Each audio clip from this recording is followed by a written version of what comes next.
Okay. I'm going to call this meeting to order. I'll begin with roll.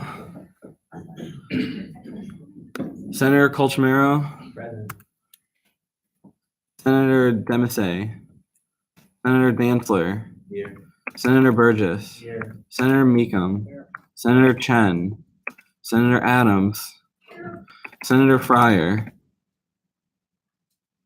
Senator Kenna. Here. Senator Martine. Here. Senator Zitzman. Senator DeGose. Here. Senator Roberts. Senator Legitimacy. Here. Senator Agdepa. Senator Robbins. Here.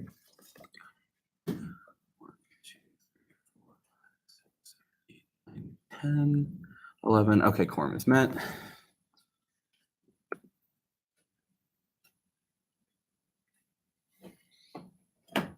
Moving to the adoption of the agenda. Is there any discussion on the agenda? Seeing none, it will be adopted without objection. Moving to the adoption of the minutes. We don't have any currently. We will have them all next week ready for adoption. Moving to public comment. Any members of the public wishing to speak at this time? Seeing none, we'll move to reports from officers. First, to Vice President Najafi. I do have your presentation. That is up to you. Wrong one.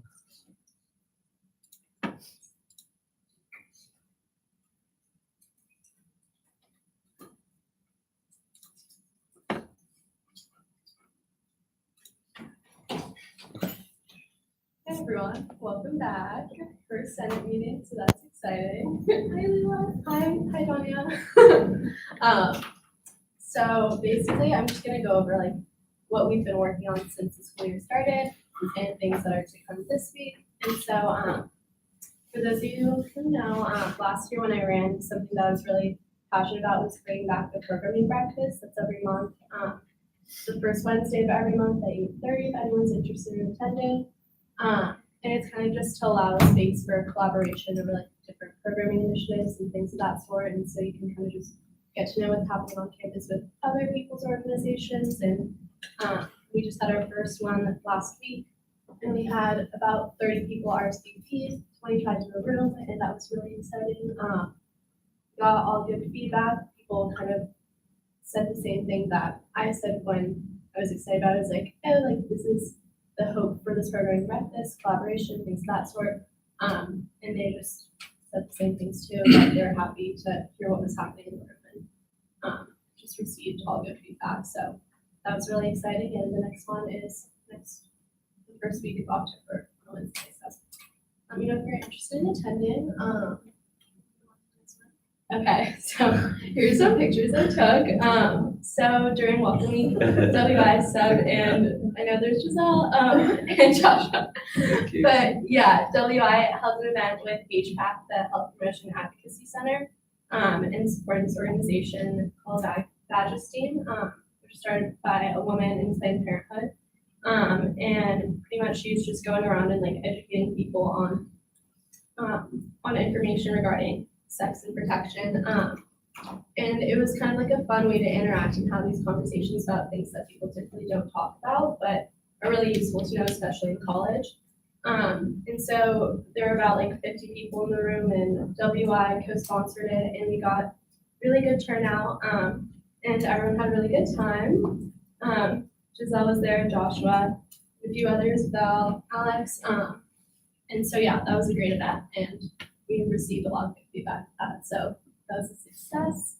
On to the next one. I don't know if anyone attended. Do you want to raise your hand if you're at the Welcome Week concert? Yes. If you helped set up. Tanner, you did. Yeah. Thank you for coming. And so, yeah, so Seb's Welcome Week concert was with Metro Boomin and Shiva. And they're both kind of like DJ producer fields. And they're about like 1,500 people there. And it's a great show, good turnout. Sub staff worked all day long, from 8 a.m. setting up to like 2 p.m. and then they worked through the night until like midnight, closing down, but they put a lot of hard work and effort into that. You know, that's just a reflection of like the hard work and effort of our student government, and the people that are part of it. So that was awesome. Yeah, great event. On to the next. We had our annual Capital Steps event, and that was a good time too. Do you want to raise your hand there too? That's us. Also, great feedback. It's like last year, great material. There were about 600 people there. President Burwell and her family joined us, and Dr. Ah. And so that was Yaz's first event as KP director, so that was also really exciting. Yeah, lots of first year students attended and joined us, and they all had great things to say, so. Yeah. And then things happening this week. This Tuesday is our annual 9/11 vigil. It should be around 8:30.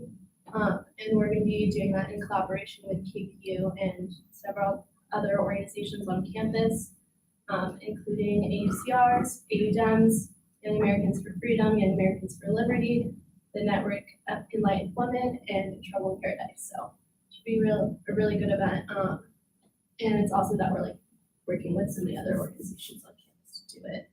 And then we have WI's YWI event, and that's kind of like their introduction to their e-board this year. And that should be really awesome.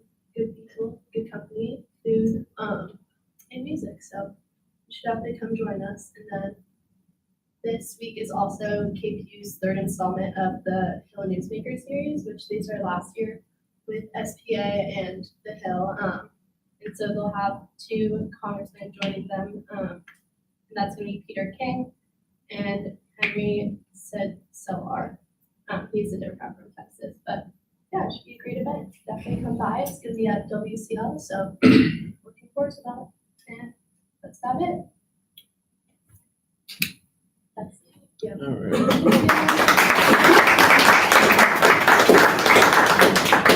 Questions for the Vice President, Senator Kenna. So first of all, congratulations on a great start to the semester. My question is, can you elaborate on this leadership breakfast that you're doing? Like, What is the point of that? Who's invited and what happens? Yeah, so we send it out to pretty much all organizations on campus that are like registered through AU and the AUCC.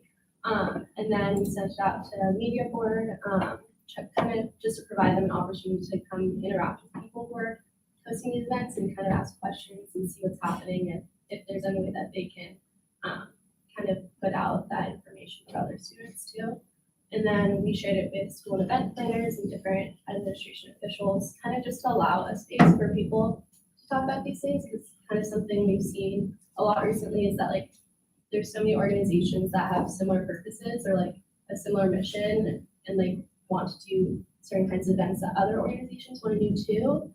And so it's supposed to kind of work to prevent over programming and have people rather like pull resources towards like doing more together, or to just like connect, you know, someone who might want to work with like SSC event planner, like get that funding and involvement from them that otherwise wouldn't interact with them. So that's kind of the feedback we got, was that it allowed people to kind of hear what's going on with other organizations that they otherwise wouldn't know about. Other questions?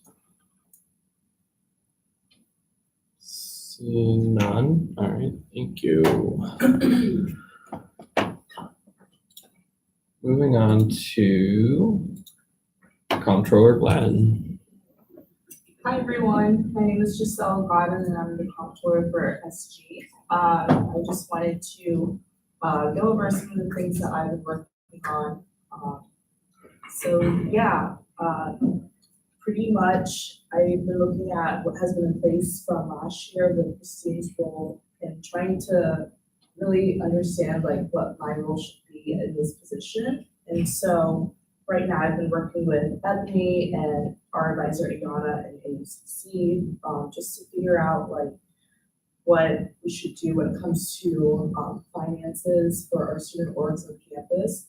And so I created a process, a Google Doc that'll launch sometime this week so that orgs can request money so that there's not much confusion when it comes to like how much money will get approved, disapprove, that sort of thing. So I just wanted to create a better system that'll be in place so that it could be a lot easier, so that there's not confusion or any problems throughout the school year. Other than that, I'm working with our Vice President, Leela, to go over our co-sponsorships of boards, to see what that process looks like when it comes to funding throughout the school year.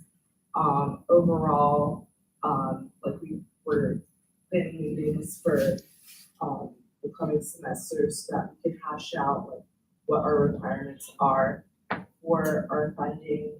And also I've been meeting with the financial chairs for like WI, sub, QTU, to kind of figure out like how like the funding process works for our board. So I had a meeting with Ebony just to figure out like what my role is, what I can sign off on, what I can't sign off on. And pretty much like since their budgets are so huge, it's a new, I wouldn't say rule, but like a new process that they're going to start this year where I'm not specifically signing off on their documents when it comes to their funding, but they will be doing that themselves since like their budgets are so huge and they have their own advisors.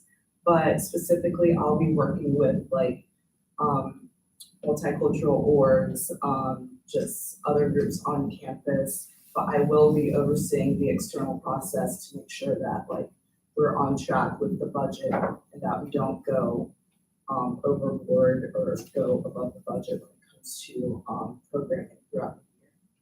But other than that, I have my associate here, Milan, who is also working with me throughout this process. So yeah, so to add on to what Comptroller Giselle said about the Google Doc, that will be going out sometime this week. We are currently working on the questions. We had a meeting with Ayana a few days ago, just to figure out what type of questions she wanted on it, what type of questions we wanted on it. A lot of what we're going to be doing this role, a lot of what we're going to be doing this academic year will be a lot of co-sponsorships with clubs. So a lot of partnership will be coming with the AUCC and the AUC Media Board. The reason for that is because issue that happened last year, a lot of it won't be signing off on KP or citizenship itself. However, we will be looking at their budget, just making sure, kind of like oversight in a way of like just making sure that like they're going within their budget and following kind of like the protocols and stuff like that. But in terms of signing off on any forms or anything like that, that will they will just send all their forms straight to Ayana. Stuff that we'll be signing off on is just any type of clubs that might come for a co-sponsor with the AUC government. For example, we just signed off on a form for Caribbean Circle, $250 that will be coming up. Their event will be September 17th on a Monday, so please come out and support. please come out, support Caribbean Circle. And this has been the tradition with student government that we've always supported them every year. Other than that, that's pretty much it. So we're taking questions. Questions for the comptroller? Seeing none. All right, thank you. All right, moving on to President Fernandez's report.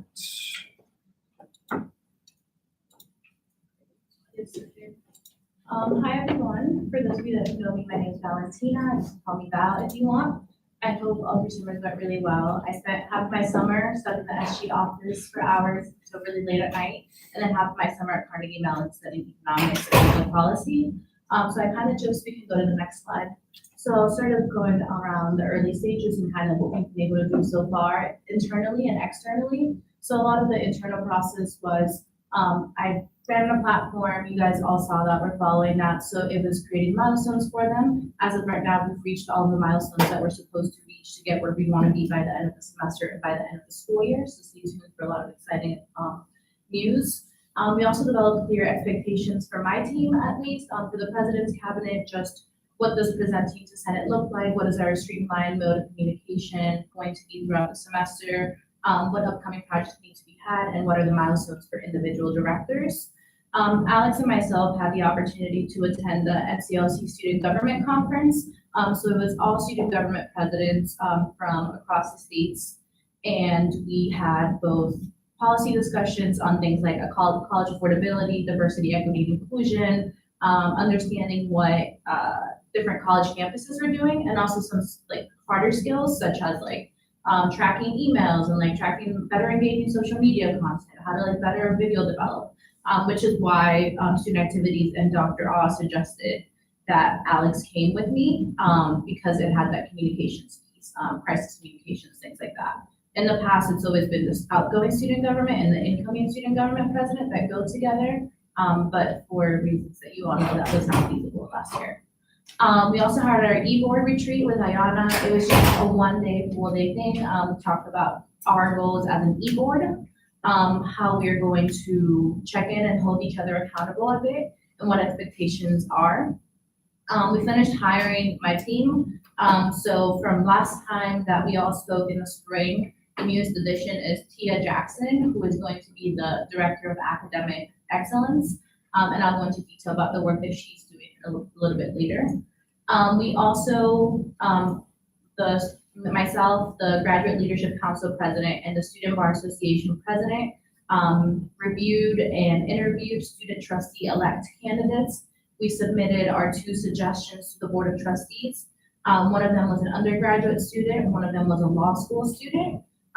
Those interviews happened with the trusteeship committee, and then we'll find out from the board anytime soon once it goes to a full vote to the entire board. The provost search has also been happening. Again, this is one of the areas that say frustration that I've had a little bit of pushback with administration with, because there's not an undergraduate student in the committee. However, I just want to remind everyone to like remain engaged throughout this process, because the provost search, like they are still holding listening sessions and things like that. And like, if there are no undergraduate students showing up to these things, then it makes, it's really like everyone loses in the situation. So just be as present as possible.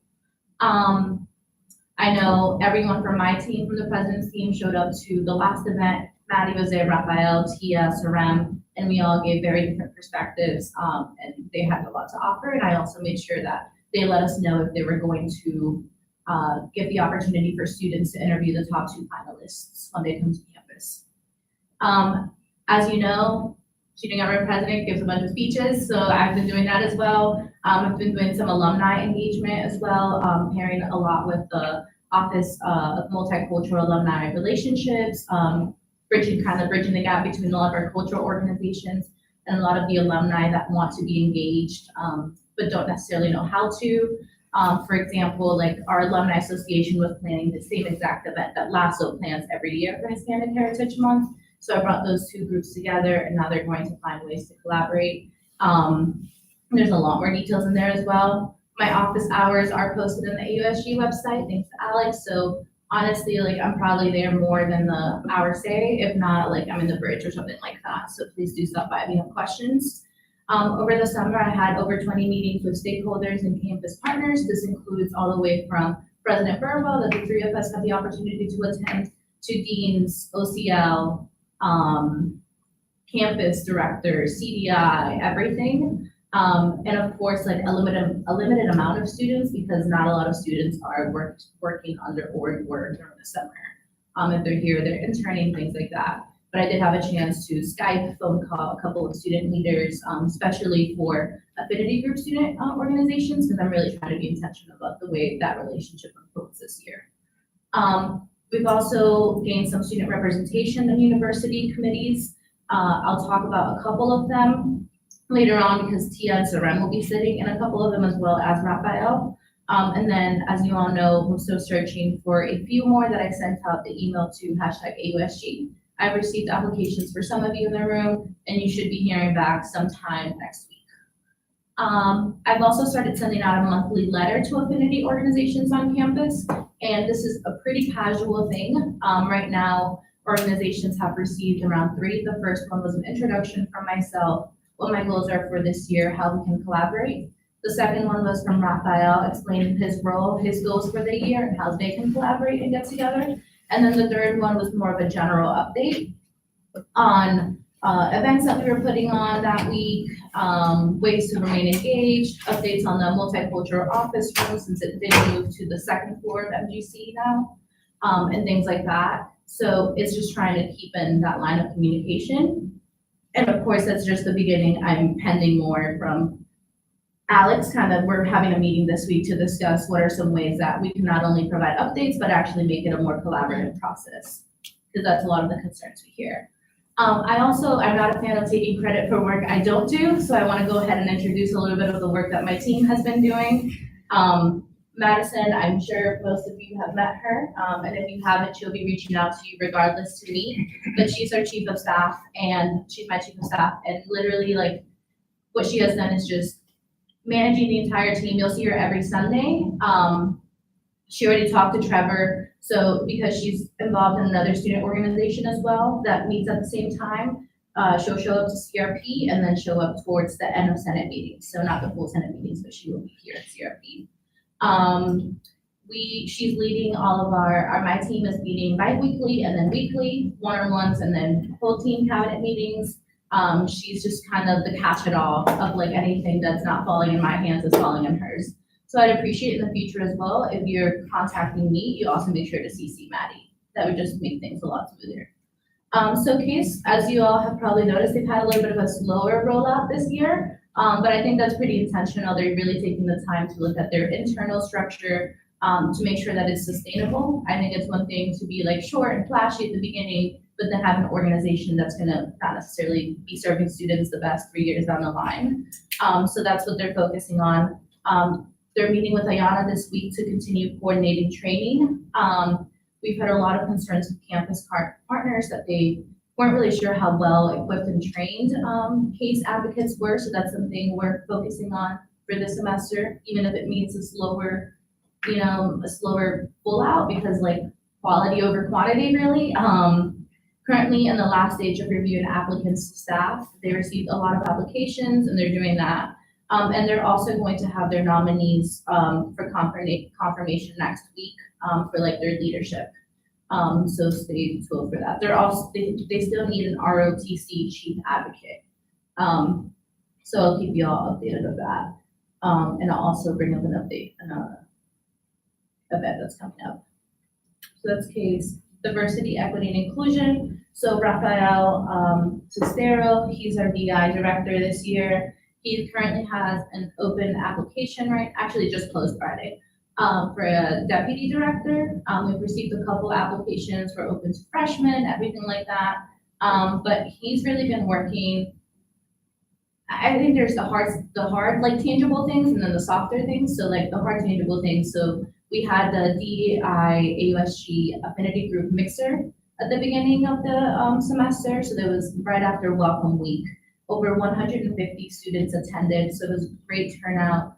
We had the new AVP of Diversity, Equity, and Inclusion from the university there, Dr. Ah, people from CDI. It was a partnership with CDI and Office of Campus Life. It was great for literally just connecting with student organizations and students of color and things like that. Like I would go up to a student and I'd be like, who do you want to meet? And they'd be like, I don't know. And I'd be like, okay, this is who's here. And like, I literally just like go connect them. It was a lot of fun, and I think it also showed that AUSG was investing in this, so I'm really proud of that. A lot of students of color like really appreciated getting to meet people that looked like them, whether they were first-year students, potential mentors, folks from AUSG, and things like that. And Trevor was there representing the Senate, so that. There's also way more work CDI is doing, sorry.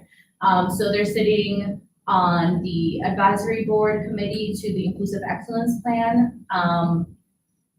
They helped with promoting applications for that, so much so that the committee received over 190 applicants. So we're really able to choose a breadth of what the campus encompasses. So from cultural group leaders to just students that aren't involved in cultural organizations to folks in AUSG. It's really a good mix. So I'm really excited about that. And he has a lot of upcoming projects as well. Again, the softer things have been the relationship building with the orgs. Academic excellence, Tia Jackson, most of you probably haven't met her. She wasn't really involved with the AUSG in any capacity before, but she is amazing. So she's going to be sitting in the AUX Advisory Board Committee, the Faculty Senate Committee on Undergraduate Curriculum, and TBD, what her role is going to be on university-wide budget committees. So she has a lot on her plate. We have already created a list of potential dates and setups for programming around Office of Merit Awards. The short-term goals, which are to increase information access and the amount of students that know about opportunities for national scholarships, especially first-generation students. Long-term goal is creating a long-term plan with the Office of Merit Awards to be more sustainable and to be able to access and reach more students. She's also organizing conversations with stakeholders around the budget year, initial draft of budget year asks, working with our Office of the Provost on academic surveys and access to students, and also just being a great liaison between the Provost Search Communication and my team. So she's working on a lot right now. And then next slide. Oh, I skipped the slide myself, okay. So mark your calendars for September 19, 6 p.m. MGC 245, please be there. It is our AU Student Government Know Your Rights Clinic. And I'm just gonna go ahead and call you all out really quickly because I was told by campus partners that they're tired of partnering with AUSG and not having AUSG folks show up. So this is a case event. So if you're in case, you are fully expected to be there. And if you're not in case, this is an AUSG event as a whole. We can all benefit from knowing about victims' rights in the DMV area. It just informs our advocacy and makes us better people. So please show up. People are taking time out of their day to like come spend time with us, and it's disrespectful. We don't have to turn out there. Also, there's a lot of progress being done in the Student Leadership Fund. Really, a lot of the nitty-gritty details have been worked out. Now it's just a matter of figuring out who in student activities will be in charge of reviewing applications and what that timeline is going to look like. Budget forms, as I said, all of that has been figured out as well. It's just a matter of communicating that to Dr. All and making sure that the campus stakeholders that would be able to present are available. We're also going to partner with the Graduate Leadership Council and the Student Bar Association on that because student tuition increases affect all of us. AUPD and students, again, work in progress. What the collaboration looks like, it's another area of partnership with the Graduate Leadership Council because of, you know, clarifying like what procedures look like, et cetera, et cetera. Office of Merit Awards, I talked about that. In case goals, I talked about briefly, and just so you know, Saram was going to present today, but he had his laptop problems, so he will try to be here next week, from my understanding. So you'll hear all of the in details of what's case up to. And then, okay, so this one's kind of corny, but I just want to make sure I'm clear on how I work and how we can work together. So I'll be very blunt about this, like. The Know Your Rights Clinic concerns I had from campus partners isn't the first time I hear them. And I think that goes into the area of information. So HPAC, the Health Promotion and Advocacy Center, formerly known as the Wellness Center, has actually offered to come to a Senate meeting and meet with all of us and kind of talk about like what everything looks like so that you can ask, well, isn't this the case? Isn't it the case? Because what they've seen is a lot of misinformation, whether it be from the executive side or the Senate side, just like wrong things people are saying. So they want to clear any myths, ask any questions. Like it's okay if you're like, well, doesn't this happen? And they'll be like, actually, yes, that is an area for improvement. But I just don't like the idea of gaining a reputation of like uninformed people that just say things to say things. So I think that's step number one. Step number two is communicate. I like candid feedback. If you're not giving me candid feedback, I feel like I'm not growing as a person. So I'd appreciate, you know, just the same way you guys are supposed to hold me accountable. I do appreciate that. And I will try to do the same thing for you as well. I think it goes both ways. I think it's the only way to actually make a student government that enhances the student experience. So that means, for example, like we hosted, I talked about the DI Affinity Group Mixer. Besides the president's team, the e-board and Trevor, like there were not really many more members of student government there. And I may be missing a few, but I'm just saying, like, if you talk about diversity and inclusion every time you're in a Senate meeting, it's probably good to show up to events and promote it. And like, that's just an idea, and then act. So if you see that you've informed yourself, you've communicated and nothing is getting done, then, you know, like, do your job. I respect everything you guys have to do. I was a senator my freshman year. I know it's not hard. I mean, I know it is hard. So just let me know, or Maddie. And if you have any questions, that's my Twitter. I respond to Twitter pretty frequently, or my email. You can also just friend request me on Facebook, shoot Maddie a text or me. I'm happy to do that. Sorry it was really long, but I think it's important to establish what our relationship's gonna look like, because I don't want any miscommunication from either of us this year. Thank you. Questions for the president? No questions. Okay.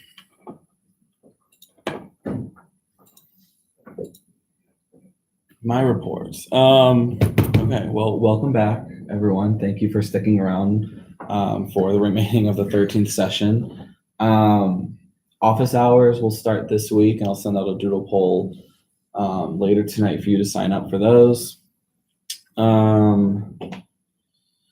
We have 1, 2, 3, I think like 6, maybe 7 weeks left in the session. So like there isn't a lot of time, but like don't like view that as like a time just to, don't make this like a lame duck kind of thing. Like you still have time to do things as a senator. You have time to set things up for the future senators to do.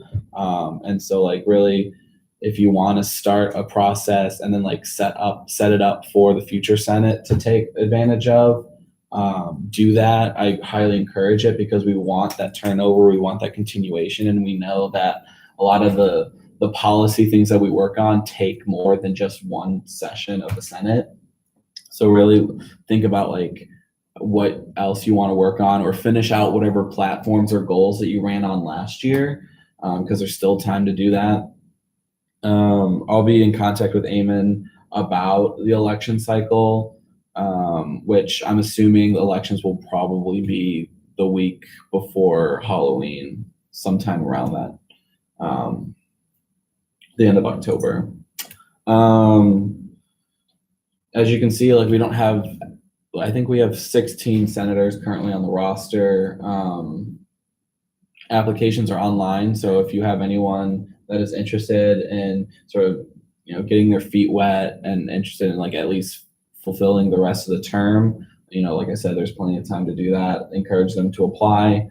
And then that will also give them experience, like exposure to student government, and maybe consider running for a position when elections come up, especially upperclassmen like 2020 and 2019, both will have very few individuals that are interested in those seats. So try and encourage those people to really get involved, because we want voices from all areas of campus. I think that's it. My office hours this fall are going to be Monday, Thursdays from like 2:30 to 5:30, give or take. If you want to specifically schedule a meeting with me, it's in my email signature. If not, just like reach out to me, and I'm more than flexible in like scheduling another time. And then besides that, really, I took the summer trying to figure out how to finish out this session, but also like set up future Senate sessions on like changing the process in which the Senate acts. And like that was my goal last year, and I'm still trying to continue that. So I have put together a list of university contacts, in collaboration with Dr. Aw, and like if you're looking for a specific policy area, these are the people you want to contact. And then setting up really like how the process is about like whether you introduce legislation first or you talk with administration first, or like trying to hash those out with like what admin wants to see and what student government wants to see. I really encourage you all to still engage on like social media and things like that with constituents, get involved, go to student government events like President Fernandez was saying. Really put yourself out there and at least like show that you're attending these things, and that way people can associate faces with like the position that you're in, and like what you like, if you're advocating for certain issues, to go to those events that are related to them, because you don't want to be viewed as the kind of person that just like talks and doesn't show, and then besides that, I've also been working a lot on the upcoming referendum, and we all know that that's occurring also this fall. I'll go more into that in the good of the order because I'll show you a few things. So I want to get through everything else first before I go into that. Questions for me?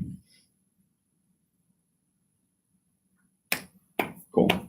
All right, we're move any other officer reports? Okay. We're moving to reports from committees. CRP met before this. We considered the 3 confirmations that are on the agenda now. All were recommended favorably by CRP to full Senate. So that's really it. Questions for CRP? Seeing none, we'll move to new business. First, the confirmation of Scott Freeman to be senator for the campus at large. The floor is yours. I apologize for the members of the CRP who are going to hear this exact same thing again, but here we go. So greetings and good afternoon, everyone. My name is Scott Friedman. I'm here today to introduce myself in the interest of participating in the American University Undergraduate Student Government. Allow me first to offer my thanks to President Fernandez and to Speaker Pugh for putting my nomination forth to fill the campus at-large vacancy for the remainder of the Senate's 13th term, as well as the Senate Committee on Rules and Privileges for its support of my confirmation. And of course, I'd like to extend that gratitude to the Senate itself for taking the time to meet with me today. So a little bit about me. First and foremost, I'm a transfer student. This fall begins my first semester studying here at American University School of Public Affairs. After spending the past 2 years at a small but fiercely proud liberal arts institution in my hometown of Pittsburgh, Pennsylvania. Over the past weeks, I had the opportunity to meet several of my fellow transferees. And I have to say, with each transfer comes a great wealth of unique experiences and varying perspectives, which are at once similar to and different from those of traditional undergraduates. And for that reason, I'd be naive to think that I could speak on behalf of all transfer students at large, let alone the campus at large. But I do believe that I have the dedication, empathy, and knowledge it takes to listen to their concerns, elevate their voices, and resolve their issues as a senator should. In terms of qualifications, I do have experience in student governance. In high school, I had the pleasure of serving my peers as student representative to the school board, a position in which I attended and participated in dual monthly school board meetings, advocating on behalf of my classmates and sharing their concerns to our district's top decision makers. I successfully authored and passed a policy to replace single-use polystyrene lunch trays with reusable and washable plastic trays. Additionally, I brought to attention and successfully blocked a number of practices violating student academic confidentiality policy. More recently, I served in the undergraduate student government at my previous institution. My first year, I was elected as a senator for the class of 2020. My second year, I was elected to serve on the executive board as vice president for communications. And additionally, I founded and then chaired the Committee on Ethics, Administration, Governance, and Rules, where I oversaw major organizational reforms to the student government constitution. Furthermore, I served as my university's voting delegate to the Pittsburgh Student Governance Council, a regional consortium of student representatives from the 12 institutions of higher education in the area. This past summer, I had the privilege of serving as a staff intern for newly elected Pittsburgh City Councilwoman.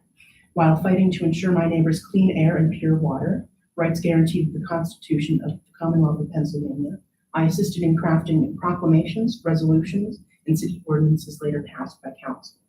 My greatest achievement there was drafting an amendment to the city code to reform the city's Youth Advisory Commission. Finally, allow me to once again express how pleased I am to be here, as American University was truly my first choice for my second chance. I'd also like to wish a happy new year to those later observing Rosh Hashanah. And with that, I'd be happy to answer any questions you may have. Questions from the nominee, Senator DeGose. First of all, I want to thank you for spending time to come here and make your case to all of us. Now, your resume is extremely extensive and very impressive, I have to say. But what would you say has really driven you to want to participate in this undergraduate body and help the students here? Yeah, so thank you for the question. I have always had a sense of, let me just say, I am a passionate advocate for good governance. And that's something that's always driven me to get involved.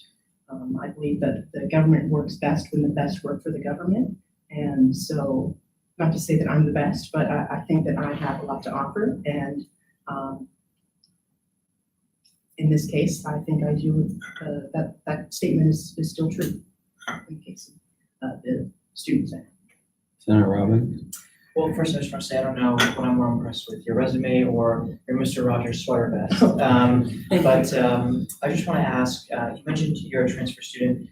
Where do you see areas of improvement for AU and for AUSG when helping transfer students with that, with that move, or things that could be doing better to help transfer students? Admittedly, I have almost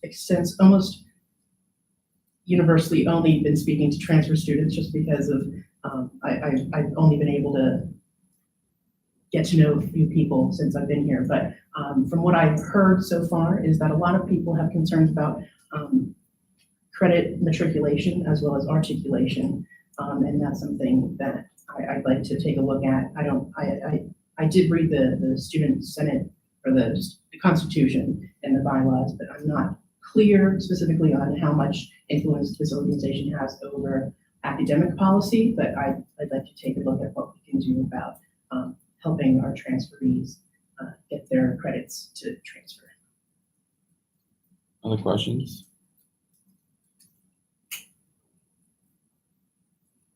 Seeing none, thank you. If you wouldn't mind leaving the room. Absolutely.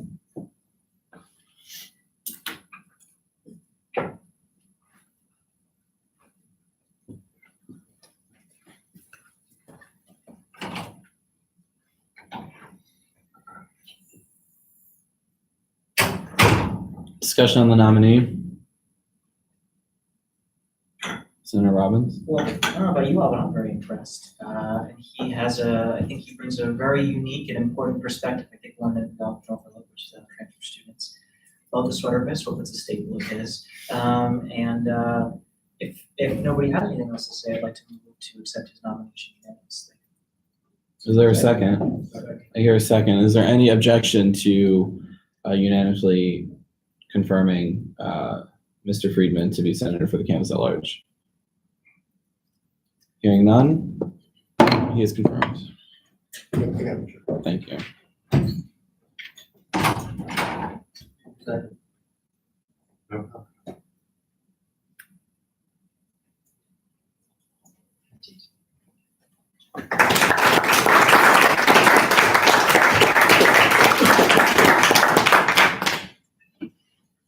Why don't you come up here, I'll swear you in, that way you can start participating. All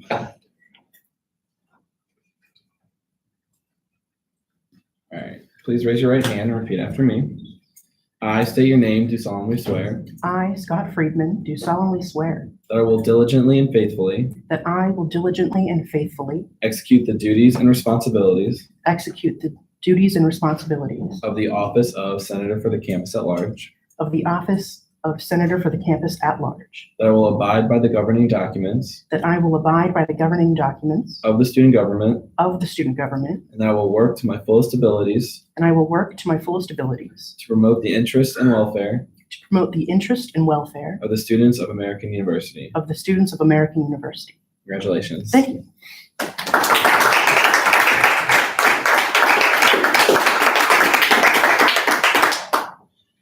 All right, so that brings that brings roll up to 17 senators. And Senator Friedman, you are more than welcome to participate now in debate. Moving on to next business item, to the confirmation of Sean Peterson to be president of the SIS Undergraduate Council. Okay, so hello, I'm Sean Peterson. I've been in SIS Council my past 2 years here since my sophomore year on. And in my capacity in the Undergraduate Council, I served as academic chair. And in that role, I worked with Dean's office to grow student activity events, to students with the Dean, where students have the opportunity to meet the Deans. I also have participated in the Undergraduate Research Symposium as co-chair, representing the Undergraduate Student Council. So in that, we elevated student research and sort of promoted the research as main focus of the SIS graduate curriculum. And then I've also just worked to support other chairs and other events within the SIS Graduate Council. And I've seen a couple different approaches to undergraduate council governance and I've been an active member. And I just think that I can take my experience in that and guide or put together a good team and guide them through continuing our good work that we do in the undergraduate council and make it an environment where we can enjoy working with one another and also do a lot of good for the school and students. Thank you. Questions for the nominee? Senator DeGoes.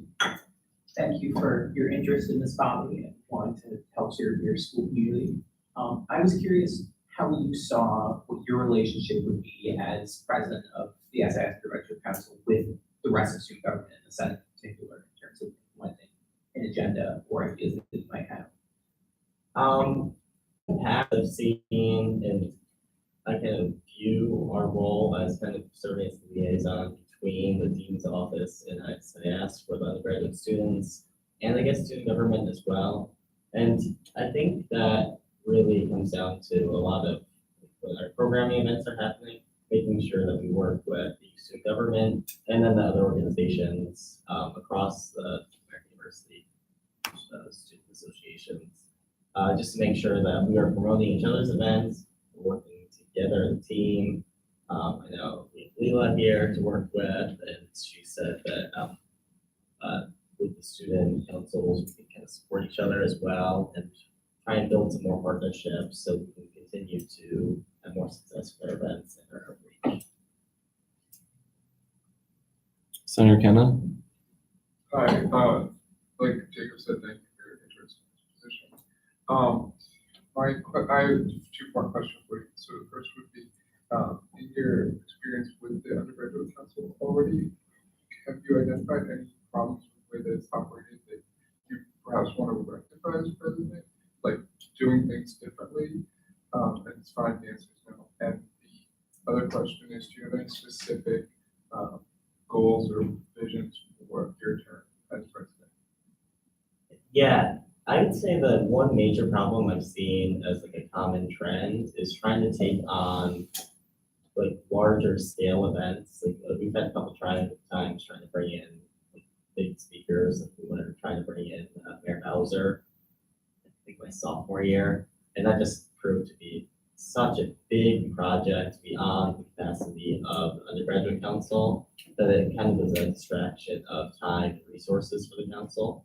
So I see our role as more effective when we are supporting interactions events with the dean and events like our international dinner, which has been a continuous success and brings students and professors together. So I think continuing these events and also kind of highlighting these professor-student partnerships with the dean's office, and with the other organizations that work within SIS, I think that's where we're most successful and should focus our time and energy. Other questions? Senator Dantzler's proxy. Yes, Curtis Hayashi filling in for Senator Dantzler. I'm currently serving as the president of the SPA School Council, and I was just wondering your thoughts on, bringing in big, high-profile speakers. Would you think that it is a good idea for, the school councils to partner with possibly KPU in the AUSG organization, just so that the school council along with KPU could help each other out in hopes of bringing high-profile speakers today? Yeah, I wouldn't say it's not possible, but I think it's definitely something that we have to work together on. And I don't think that just the undergraduate council itself can do that. But I think if we can work with one another and also with KPU, then I think it's definitely possible and would lead to a much better event. Other questions? Seeing none. Thank you. If you wouldn't mind leaving the room.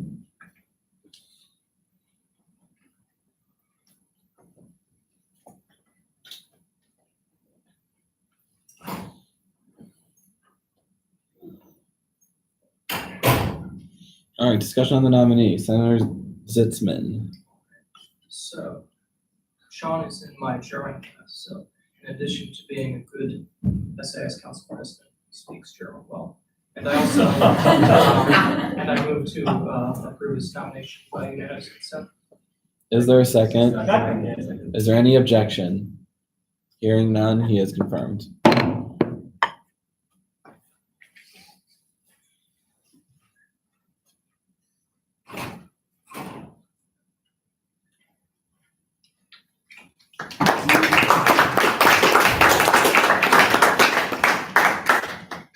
All right, moving on to the confirmation of Olivia Tenari to be president of the SOC Undergraduate Council. Hi, I would first like to extend my thanks for allowing me to speak before you regarding my nomination as a school communication president in the vice president's cabinet. My name is Olivia Tenari, and I'm a freshman majoring in journalism in the School of Communication, and I plan to double major in business and entertainment in the Kogot School. My main purpose for applying to the vice president's cabinet is to help the student body and to assist in helping to create a better campus life by advocating for issues and establishing programs for the School of Communication. As a liaison, I hope to develop a mutually beneficial relationship with the dean and become an effective and strong advocate for SOC students and the university at large. I would like to be part of an organization that demonstrates leadership, professionalism, and servant leadership. I consider myself a leader. I am proud of being elected by my fellow classmates 4 years in a row as high school class president in a class size of approximately 500 students. I am highly successful in organizing and executing class activities important to the student body, including fundraising and helping the less fortunate in our society.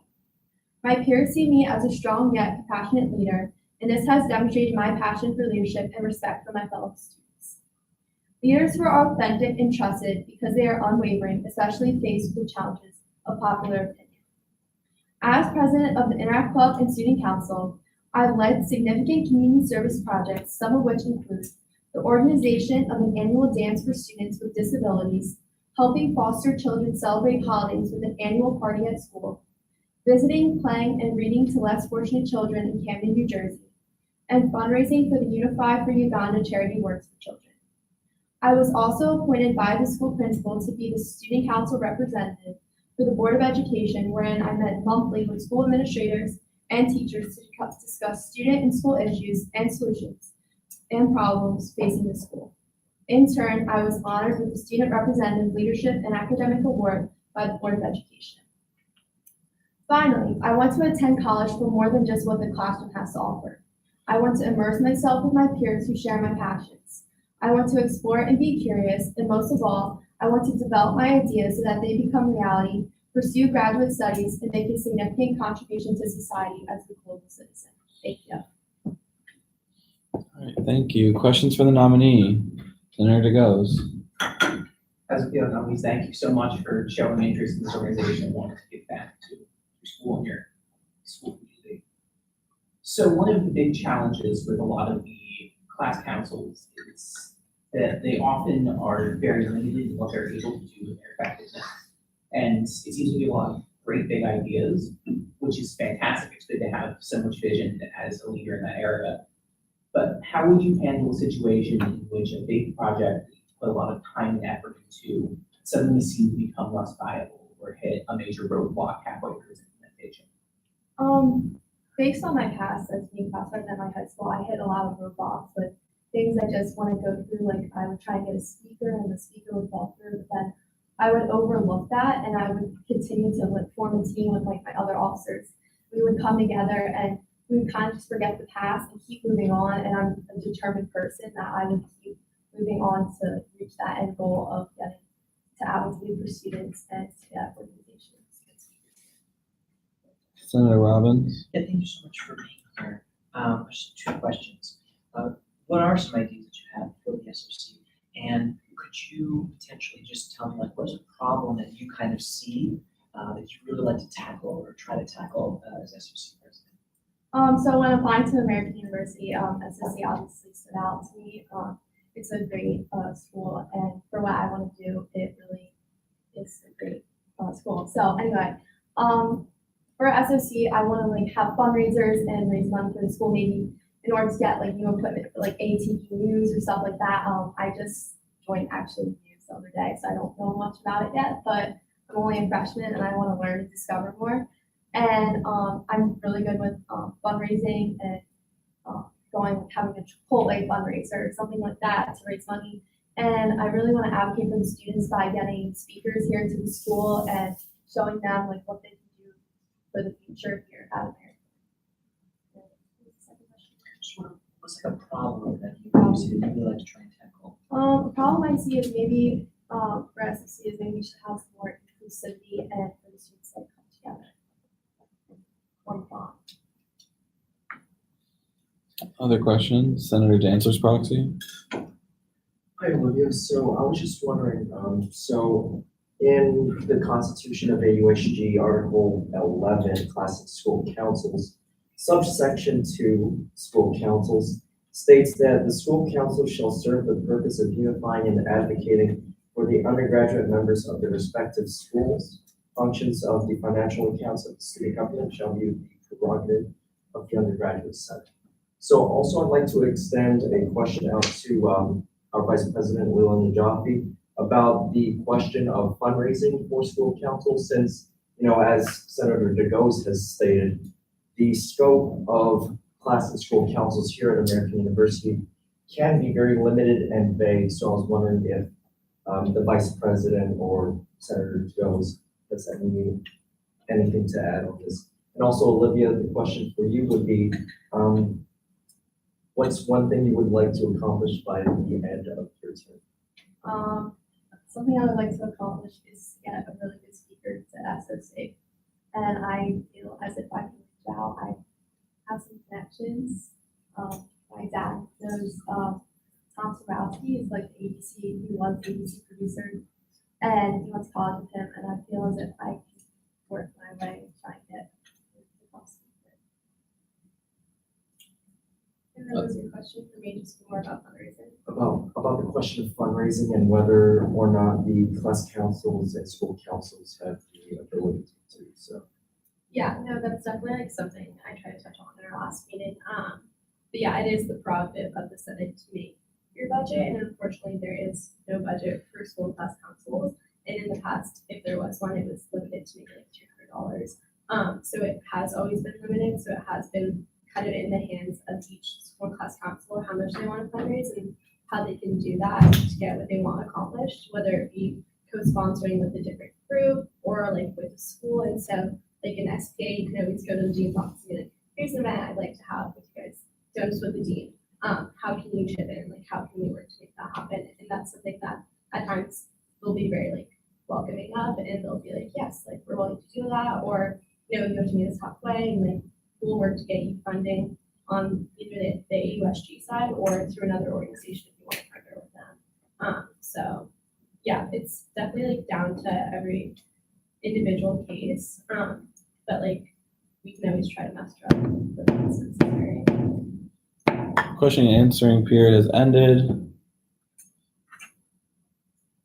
Any motions? Seeing none, we'll move to discussion if you wouldn't mind leaving the room. And then to give you the short answer for what Lila was saying is class councils have the ability to fundraise themselves. It depends on how much you want to put into it, and there are some stipulations, but you can obviously come to talk to any of us or student activities about that. All right, discussion on the nominee, Senator Kenna. Well, I wanted to pose a question to, I think it's Leva who would have read her application, just asking like what was seen in her that would make her a good president for the SOC Council, and like what your thoughts were interviewing and reading her application. Yeah, so she was the only application I received, and that's not like a reflection of her abilities. I think that like in comparison to like other applications I've received for other positions, I think that she has a lot of drive and leadership experience that like many of us came into Senate with that didn't necessarily come in with like the clearest vision of what we were gonna do. So I don't think that's something to discount her candidacy. I think that she definitely is ready to like hit the ground running. It just needs the support from me and like my cabinet and other people who've been in the position in the past who can kind of guide her on what to do. But I do think her leadership abilities in the past warrant like the consideration of her candidacy. Senator Martine. Yeah, I agree with Leila. I think she seems really qualified. I'm gonna vote for her, so. Senator Goes. Yeah, for positions like the school councils that really need a lot of drive and initiative, it seems like she's really, really looking to do that. So that looks like a good fit for that. And if no one else has any comment, I move to accept the numbers by unanimous consent. Second. Here a second. I have a comment or question. Yes. I don't know how well the other college or school councils work together, but you said that you're, one of the presidents. School of Public And Affairs. you just nominated or elected or appointed another, would either of you both be willing to kind of take a look after the nominee and see what's going on and try to guide her with the presidency? Yes, I believe Jordan and me can, along with, the other presidents of the other school councils, along with Vice President Najafi, we hold meetings every month. Yeah, we have a monthly meeting with all presidents, and then they have individual meetings with their councils. So kind of for us to check in and see how we can work together, but also support each other. It's also trial and error, like we'll find out what works and what doesn't, and that's a good reason for us to have these monthly meetings and advise each other on that. Excellent, thank you. All right, there is a second to unanimous consent. Is there any objection to confirming the nominee? Seeing none, she is confirmed.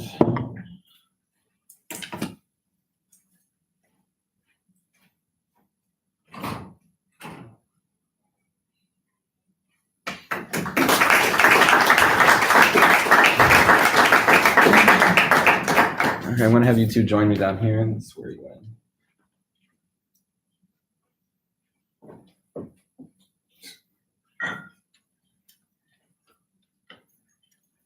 Okay, raise your right hand, repeat after me. I state your name, do solemnly swear I, Sean Peterson, do solemnly swear I, Olivia Tamara, do solemnly swear that I will diligently and faithfully that I will diligently and faithfully that I will diligently and faithfully execute the duties and responsibilities execute the duties and responsibilities execute the duties and responsibilities of the office of, state your office, of the office of SIS Undergraduate Council President, of the office of Student School of Communications President, that I will abide by the governing documents that will abide by the governing documents that will I abide by the governing documents of the student government, of the student government, of the student government, and I will work to my fullest abilities and I will work to my fullest abilities and I will work to my fullest abilities to promote the interest and welfare to promote the interests and welfare to promote the interests and welfare of the students of American University. of the students of American University. of the students of American University. Congratulations. Thank you.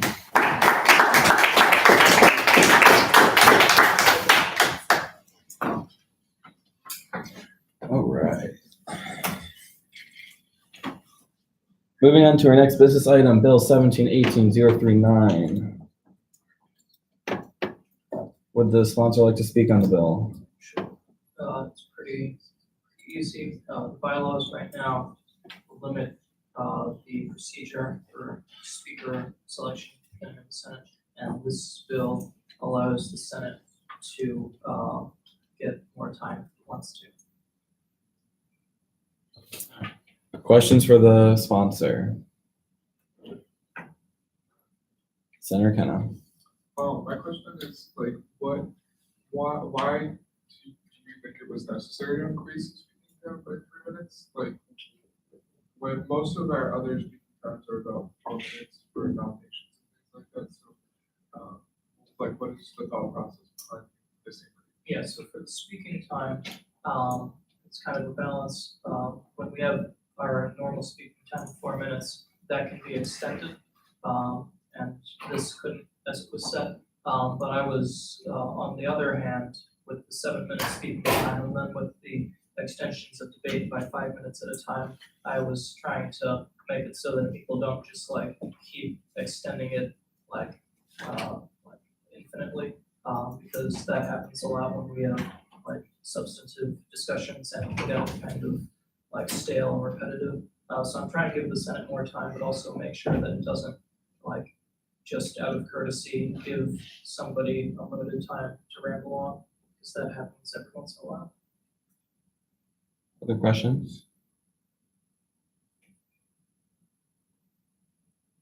Seeing none, this bill will be referred to CRP without objection. All right, moving on, we're gonna do elections. And as a caveat, I highly recommend that we do at least the Special Committee on Diversity, Equity, Inclusion, because there's no chair or co-chair currently. But if for some reason y'all want to table the other ones, that's fine. But I highly recommend getting all of these because we only have 5 out of the 10 members in CRP right now, and we need leadership to guide committee meetings for these next couple weeks.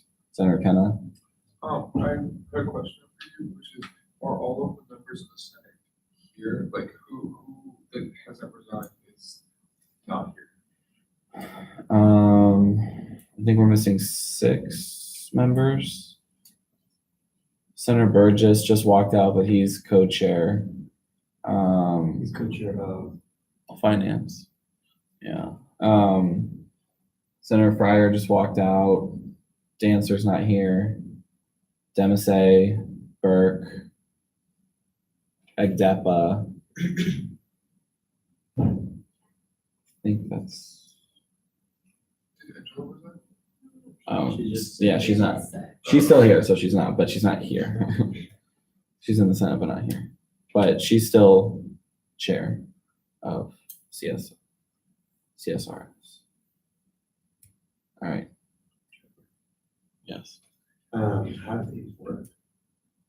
Does someone just get nominated or? Oh yeah, you weren't here. I guess I should explain that because we do have a lot of new people. Okay, so with elections of chairs, it's based on the body. What we'll do is open the floor up to nominations, so you can nominate someone for the position, and then after all nominations are done, each candidate gets 4 minutes to speak. There will be questioning for each candidate, and then debate.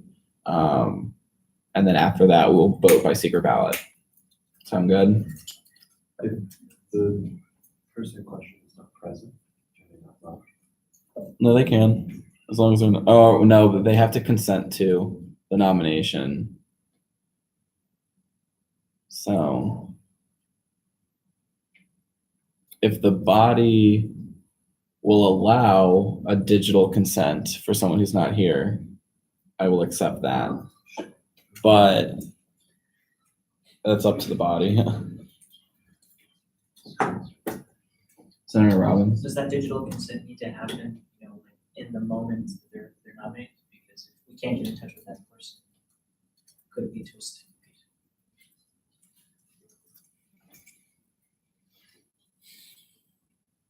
I would say if I got there, I'd say they would have to be ready to like either message me or send me a quick email if they wanted it. But like I said, we can table the election until next week if desired. Senator Sitzman? I would also note that the main job of committee chair is just to be present. So of course, one absence can't reflect poorly on someone's job, how well they do their job, but we also shouldn't keep putting this off forever because we can't have people showing up. Senator Adams? We also don't have that much time left in the 13th undergraduate, and obviously we have new chairs in the 14th. So I feel like we should see if anyone here, see based on what we have here, go from there. Yeah, if anyone's interested in this body, we can. If not, and no one's currently interested, but still wants to think about it, and we want to table it for a week, that's fine. You'll just have to make that decision yourselves. Okay, so we're gonna move to the election of the chair for the Committee on Campus and Student Life. The floor is now open for nominations. Senator Adams? I nominate Senator Kenna, do you accept this nomination? I do not. Okay. Senator Sitzman? I nominate Senator Legitimacy. Senator Legitimacy, do you accept this nomination? Okay. Senator Zitzman, I nominate, Senator Goes over here. Senator Goes, do you accept this nomination? Sure, I accept. Are there any other nominations? Seeing no other nominations, the floor is now closed. We will move to candidate speeches. Senator I Zitzman, move to waive that. Second. Second. there's a second. All those in favor of waiving the, which portions? The speech and questioning for this committee, election. Okay, all those in favor of waiving candidate speeches and questioning and answers, say yay. Yay. All those opposed say nay. Nay. Okay, in the opinion of the chair, the ayes have it. So then we'll move into debate, if you don't mind leaving the room. Sure. If anyone has questions, they can ask me. I'm happy to answer.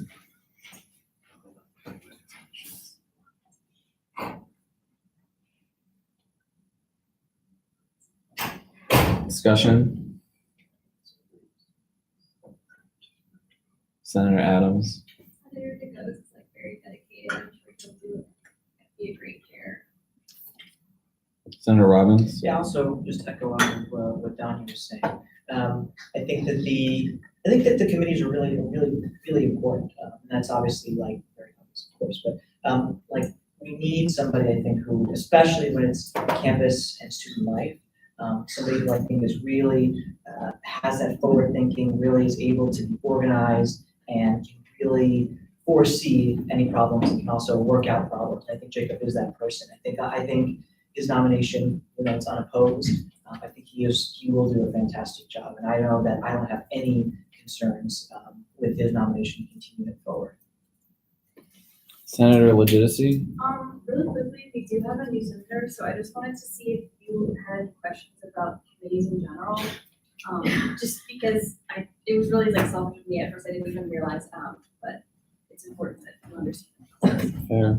I did want to hear, I don't know anything about him, and I'm sure he's a great guy, but I wanted him to actually say that he actually wanted it, but that's fine. Can I ask if anyone is currently on that committee, though? I'm the vice chair. Okay.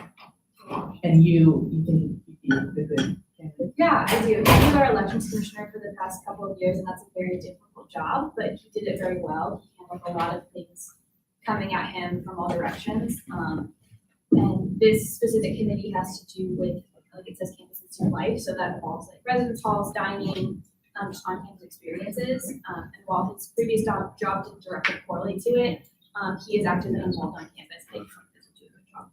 Thank you. Further discussion, Senator Kenna?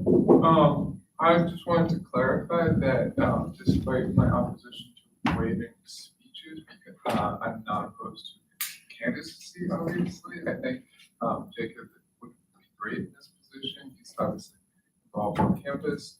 I definitely think that we should hear candidate speeches because that's another way to get a platform, hold them accountable, and know that they're qualified. But given the majority of us know Jacob, we also know that he's obviously qualified. Senator Zitzman? I move to, accept by unanimous consent. Second. I hear a second. Is there any objection to voting by unanimous consent or nominating? Hearing none. Senator DeGose is now the chair of the campus and student life committee.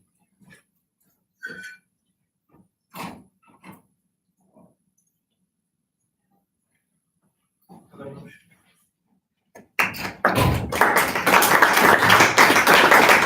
Senator Zitzman? Yeah, I have a motion to move, DEI chair up, to the next spot. Okay. Is there a second to that motion to amend the agenda? Second. I hear a second. Any discussion on the amendment to the agenda? Senator Adams? General question. Okay. So if someone's like on a committee and they become a chair of a different like standing committee, does that mean that they're necessarily still on the committee? Is he still on CATA? No. No. Yeah, he is now on campus and student life. What's that? Okay, no discussion. All right, seeing none, all those in favor of amending the agenda to switch the two elections, say yay. Yay. All those opposed, say nay.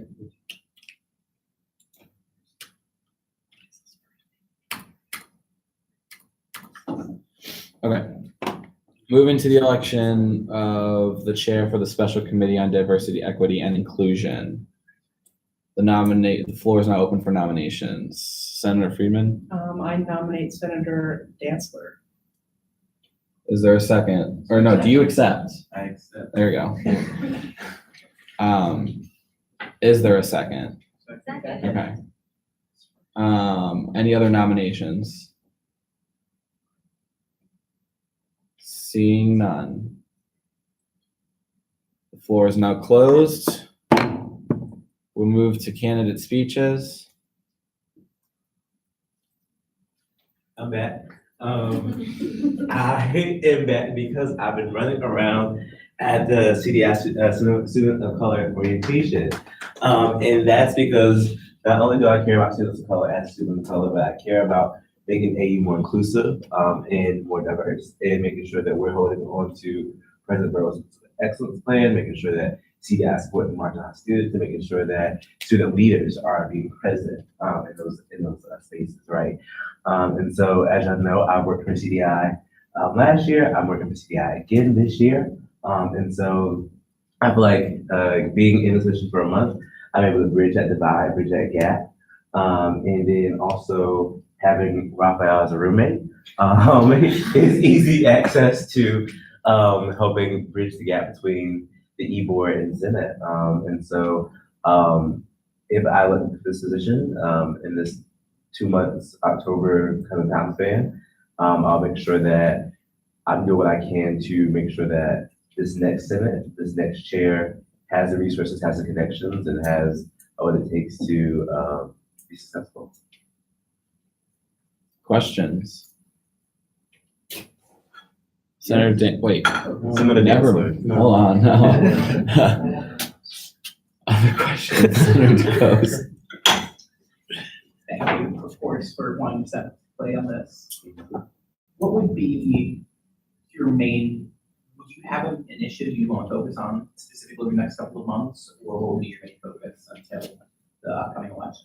I want to speak with the director of diversity and inclusion. I think there's a lot of things that can happen within the next month or two, but I think creating a more streamlined approach, or talking with him and talking with the executive board and talking with people to see what can we actually do, because I think we can go about it two ways. We can either do a lot of small things or do something really meaningful, and I prefer the latter for meaningful work. And so I want to see what's on their agenda, what's on, what they're seeing and forecasting to happen.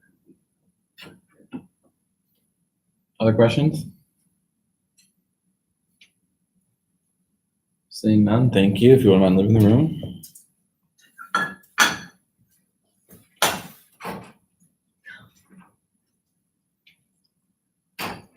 Discussion on the nominee. Director Sestero. I just would like to say that I think this committee has a crucial role in how SG frames its talk and its kind of message around diversity, equity, and inclusion. It's one of my goals to really work with this committee to kind of do some of the work we're doing in SG. And I think, well, yes, it's only 2 months until the next Senate and we have a new chair. I think this is kind of a crucial time where we can kind of really dive in and think about how this committee works, what's its function, and really make it a really impactful part of this undergraduate Senate. The work on diversity, equity, and inclusion is broad, expansive, and really at the forefront of this university right now. And I think it's really an opportunity for the Senate to get involved, get out in the community, and really do some meaningful work in the communities that need the help from student leaders on campus. So I would urge you to make this not make this decision lightly, and to support whoever does get to this position in their work in the next 2 months. Thank you. Other discussion? Seeing none, we'll move to vote. All those in favor of electing Senator Dantzler to be the chair for the Special Committee on Diversity, Equity, and Inclusion, say yay. Yay. All those opposed say nay. In the opinion of the chair, the yeas have it.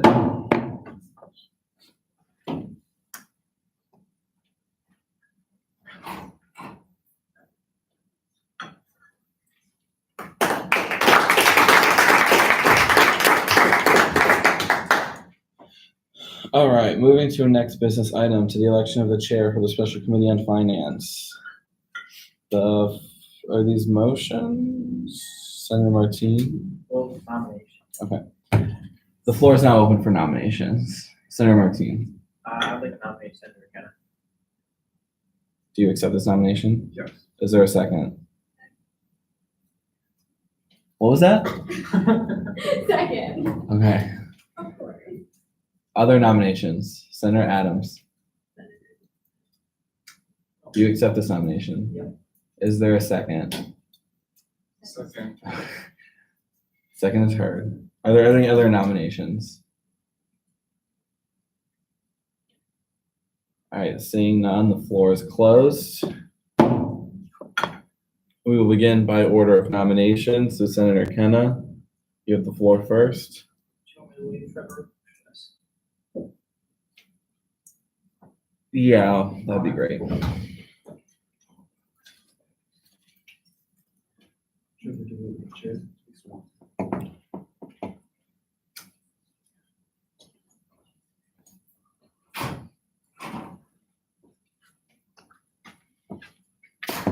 floor is yours. Thank you. Hello, fellow senators. Thank you, Senator Martine, for this nomination. I'd like to start off my speech by expressing to you that you have two very qualified candidates who would both do a great job, but I'd like to make a case for my candidacy, of course. This past semester, so since my freshman year, since the end of the 12th Undergraduate Senate, I've been serving on the Senate Committee on Finance, and been on it this entire past year and seen the budget process that we've gone through to put forward a budget for this upcoming school year. In addition to that, I last election cycle campaigned for the AOSG comptroller position, and in preparing for that role, had I been elected, I learned a lot more about how AOSG handles its finances and what the process for that is. I know we have a very qualified comptroller, and as Senate Committee on Finance Chairman, I would love to work in coordination and conjunction with her on her work to continue co-sponsorships with clubs and organizations, but also as the Senate works to oversee the executive board and programming organizations, I think you have a bigger role to play in transparency and accountability on that front. So that's we only have 2 months left, so that's what I'd like to focus on in that 2 months, in addition to setting up for the next chairman, whoever that might be, to be successful in the budget process for the coming year. Are there any questions? Questions for the nominee, Senator Robbins. Thank you, Senator Kenna. My question, if I remember correctly, in our last session before we broke for the semester, you were nominated and confirmed to be, I apologize for not remembering what the position was exactly, but something with that pertaining to the website. And I remember at that time you had said that you would resign. So you're now no longer planning to do that, and how would you balance the two positions? I would not want to accuse you of misremembering, but the way I remember that meeting going was that I said I was elected for a full term to the Senate, despite my nomination to the Secretary's cabinet. I would continue to serve my constituents. So for the rest of this 2 months, that's what my plan is. Other questions? How would you balance those two responsibilities? Because they are very big responsibilities. Yes, I first of all don't think there's a conflict of interest necessarily. I think the work for the Secretary's cabinet is work that I'm happy to be doing on behalf of the student body, but would not be too time consuming to restrict my ability to do the community chairmanship. Other questions, Senator DeGoes? Thank Thank you for showing interest in a very important position. What I see is one of the more important committees. They're all important, but this one has a unique place in terms of dealing with the finances for a lot of what we do. So I'm curious what you feel is the most important aspect of the Special Committee on Finance and how you work to bolster its ability to do that successfully. Thank you for the question, Senator Gross. Student government has a $500,000 budget, which all is sourced from this $85 soon to be $100 student activity fee. And so this is our primary responsibility as senators, is to allocate that properly. And so we have the Special Committee on Finance to handle that issue specifically. Unfortunately, the budget process happens at the end of the academic year. And so we've just finished that up. The next 2 months, if I were to be chairman, would be how do we oversee the executive board and how they're spending their money, increasing the transparency on behalf of the student body, but also setting up so that the next chairman could be successful in back negotiations as well as allocating the money across student government organizations. Does that answer the question sufficiently? Yeah. Other questions? Seeing none, if you wouldn't mind leaving the room and send in the other candidates.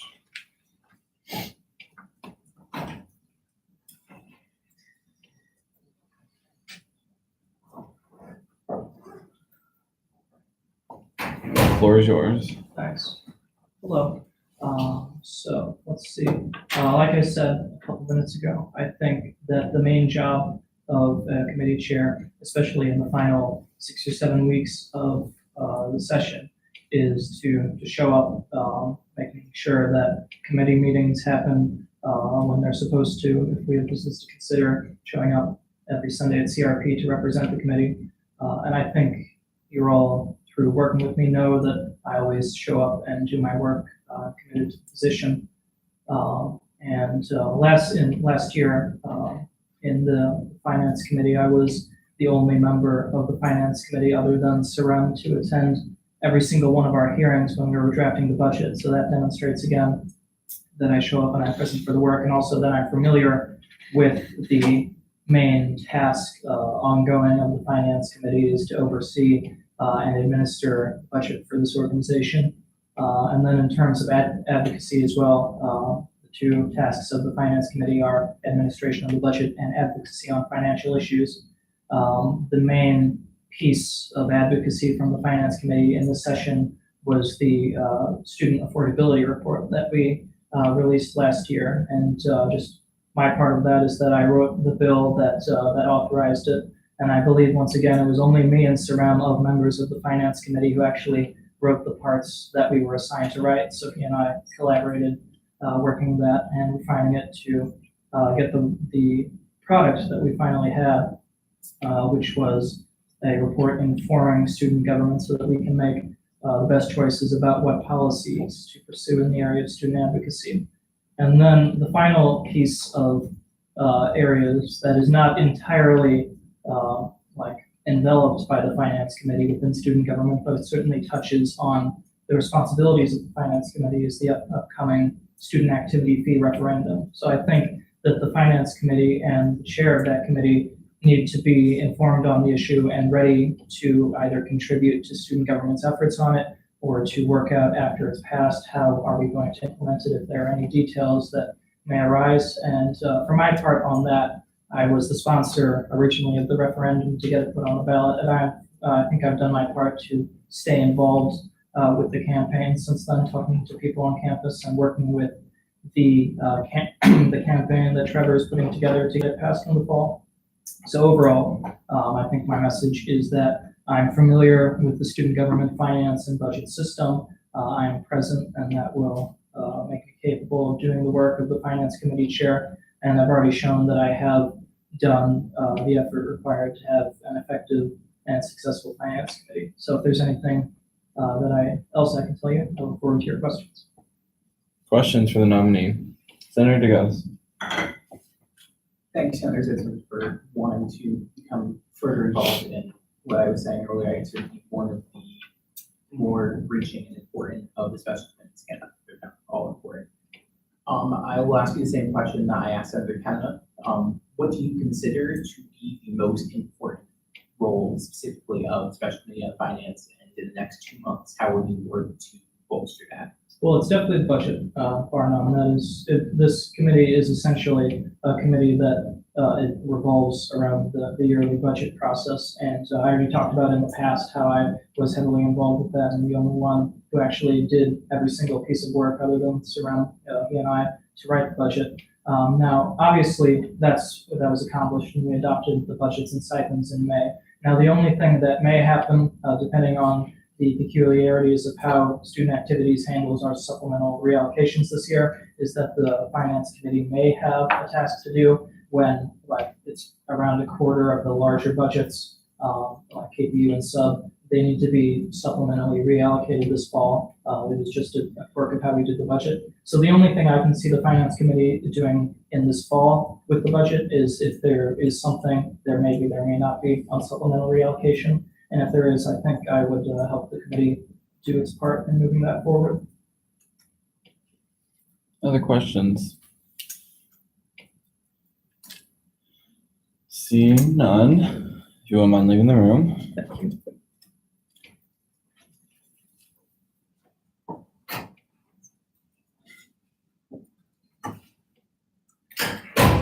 Discussion on the candidates. Senator Robbins. I just want to first start off by saying, reiterating, we have two really great choices, two people who have so much experience, who know so much about the student government and how it functions.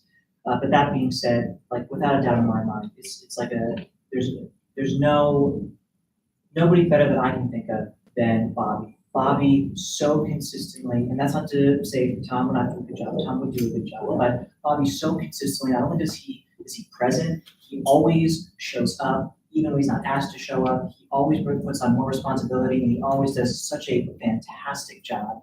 He is passionate in everything that he does, he makes the hard decisions, and he's able to compromise, and that's why I'll be supporting Bobby, and I hope you'll join me in supporting Bobby as well. Senator Adams.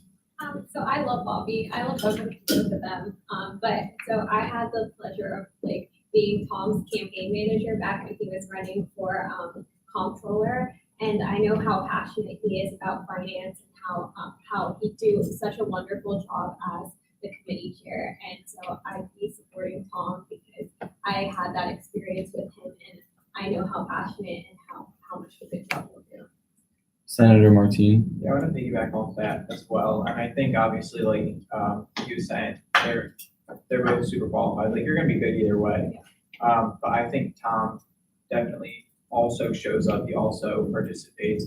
You couldn't pick two candidates to run. You know, they're pretty much two sides of the same coin.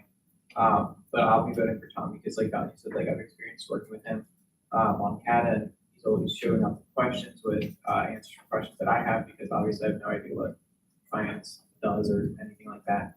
But I think he's definitely very qualified and always open to answer and stuff. Senator Legitimacy. Yeah, everyone's been really important to him so far, but I have to say that Bobby has consistently put in work in everything that he does in student government. He has done the work on finance, and that's been very apparent with the budget process last year. He knows exactly how everything works. I'm sure he's read the governing documents like 70 times. And while there's not a ton of major things happening with the budget committee, so they'll both do a good job, I think that we should definitely get our support behind Bobby because he's gonna do a fantastic job like he always does. Senator Goes. Yeah, I asked both of them. I believe both big fantastic choices, but asking both of them the same question about how they saw the Committee on Finance and what they saw as their priorities next 2 months and found most important. I was really, really impressed with just the offhandedness that Bobby was able to sum up every single point of what they needed to do just off the top of his head. He could explain in detail virtually everything about the committee, and that impressed me. As being as important a committee as finance is, that sort of demonstrated work ethic in the area already, as well as the knowledge going forward, really impressed me. Other discussions? Point of clarification. Yes. Why is it a special committee? That's just how it was written in the bylaws. Yeah, so it has like, it's different So special committees are different than our standing committees because they're elected differently and they're structured differently. So with standing committees, we elect chairs, but then you are just assigned to a committee. But with the special committee on finance, it is a body of 7 specifically, and then each member is elected. Yeah, that's why it's a special. And follow up, Yes, have either of them served on that committee? Well, they both serve on it. Yeah. Senator Robbins. Guys, I just want to say one last point. You know, as we enter into the referendum period, where there's going to be a campaign, where there are going to be a lot of questions, Bobby, I think, has so consistently put in so much work in terms of questions about student affordability. He worked with Sarem on that report. He knows what the issues are. He knows what's at stake. And I really, once again, I think Tom would do a fantastic job. It's such a hard decision, but that's why I'll be supporting Bobby, because he's worked with Sarem, and they both know, he knows so much about it. He's read the bylaw probably like more than 100 times, like God knows how many times. He knows so much. We should do a Jeopardy with him. But like, he is so fantastic, and they both would do great. That's what I'm supporting. Senator Martin. Yeah, I really don't think those qualifications or passions are exclusive to Bobby. I think Tom also shares them. And I think going back to the referendum and the whole thing about student activity fees, Tom's also engaged with other aspects of student government, other clubs on campus. I think that gives him an interesting perspective. Like, it's not just AUSG, he's involved in other clubs. So I think, like everyone is saying repeatedly, both are great candidates, but I think it's necessary for the finance chair to be well-rounded and involved in other aspects of campus. Comptroller Gladden. I just wanted to know, like, I'm not really familiar with what this position would entail for them. So can someone just please describe, like, how will they be working more with me to ensure that, like, funding and sponsorships and just finances will be smooth throughout the school year? Senator Adams. Based on my understanding, I think most of the part of the finance committee happens in the budgeting at the end of the year. So technically, whoever we elect right now would not really work on that, just because that would be happening before the undergraduate senate. But right now, I think they would like have, don't they like meet with the comptroller? So there's no specific stipulations or guidelines now. Obviously, the biggest thing is with the budget and the back meetings. So, but you don't have to worry about, like, they won't have to worry about that now. So I think really if any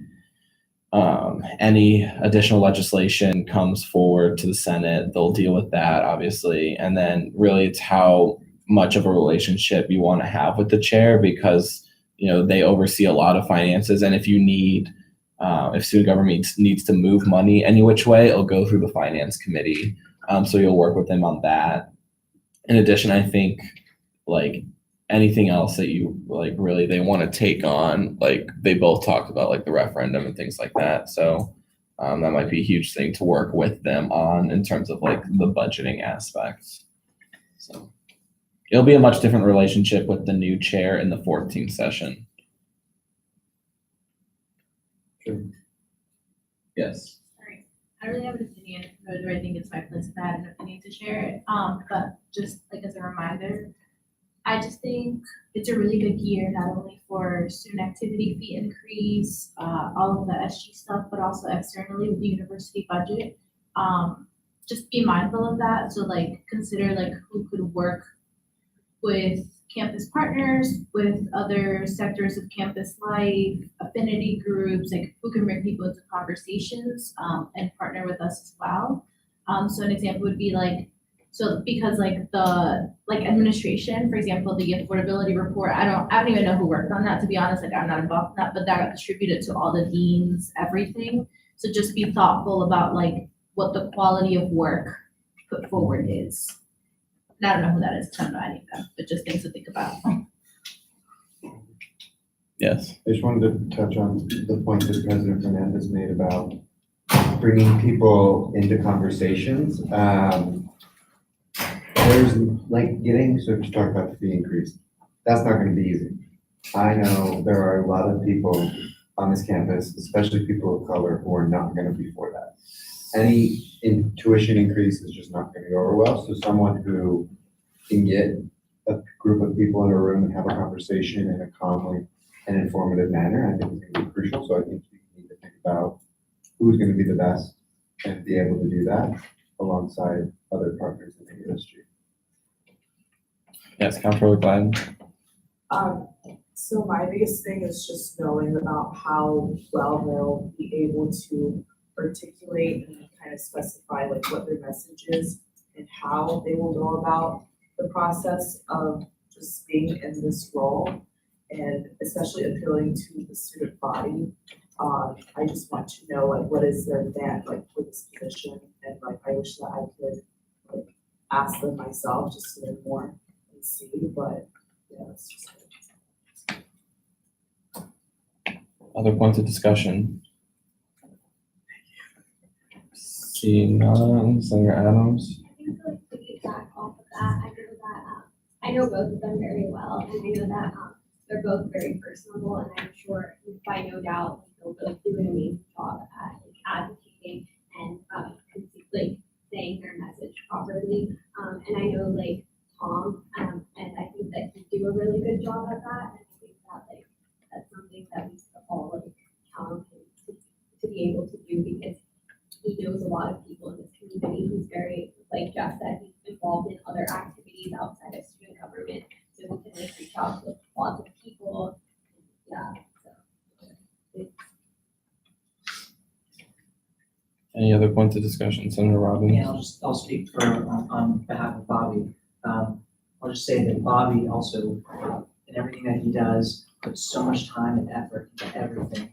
He is able to communicate. I think he's a fantastic listener. He is able to compromise. He's able to really just get all of the facts, all of the points, and create and build consensus. So I think he'd be fantastic.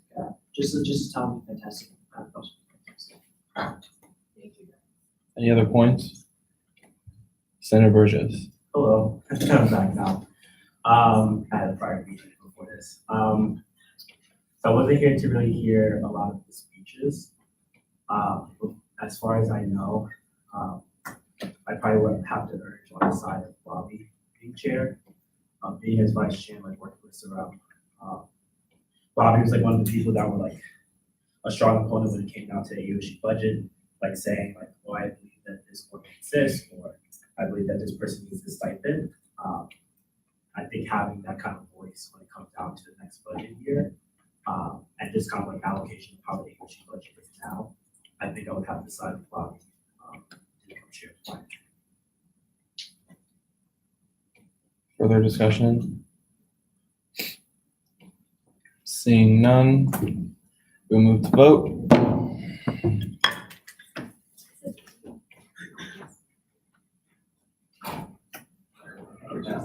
Yeah, that's what I was thinking.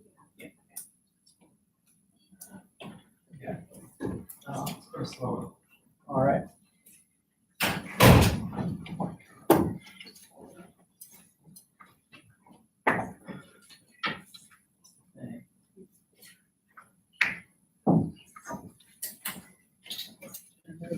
Sure. Yeah. Don't use red. It's.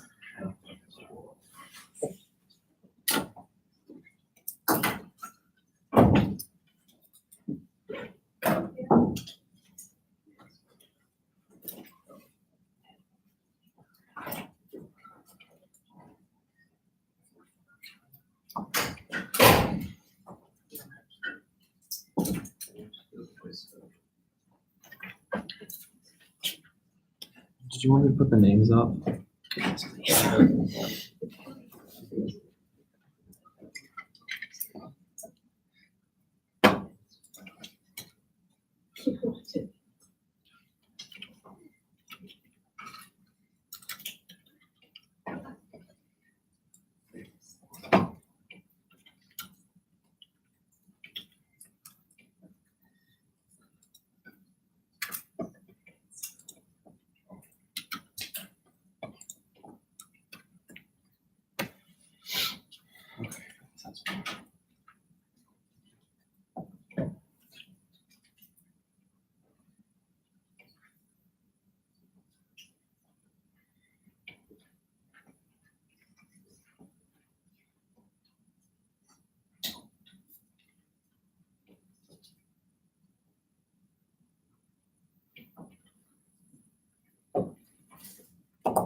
Okay.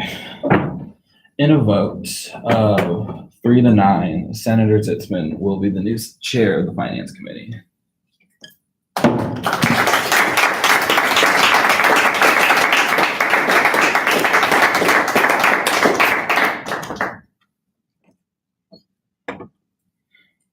Cool. Any other new business from the floor?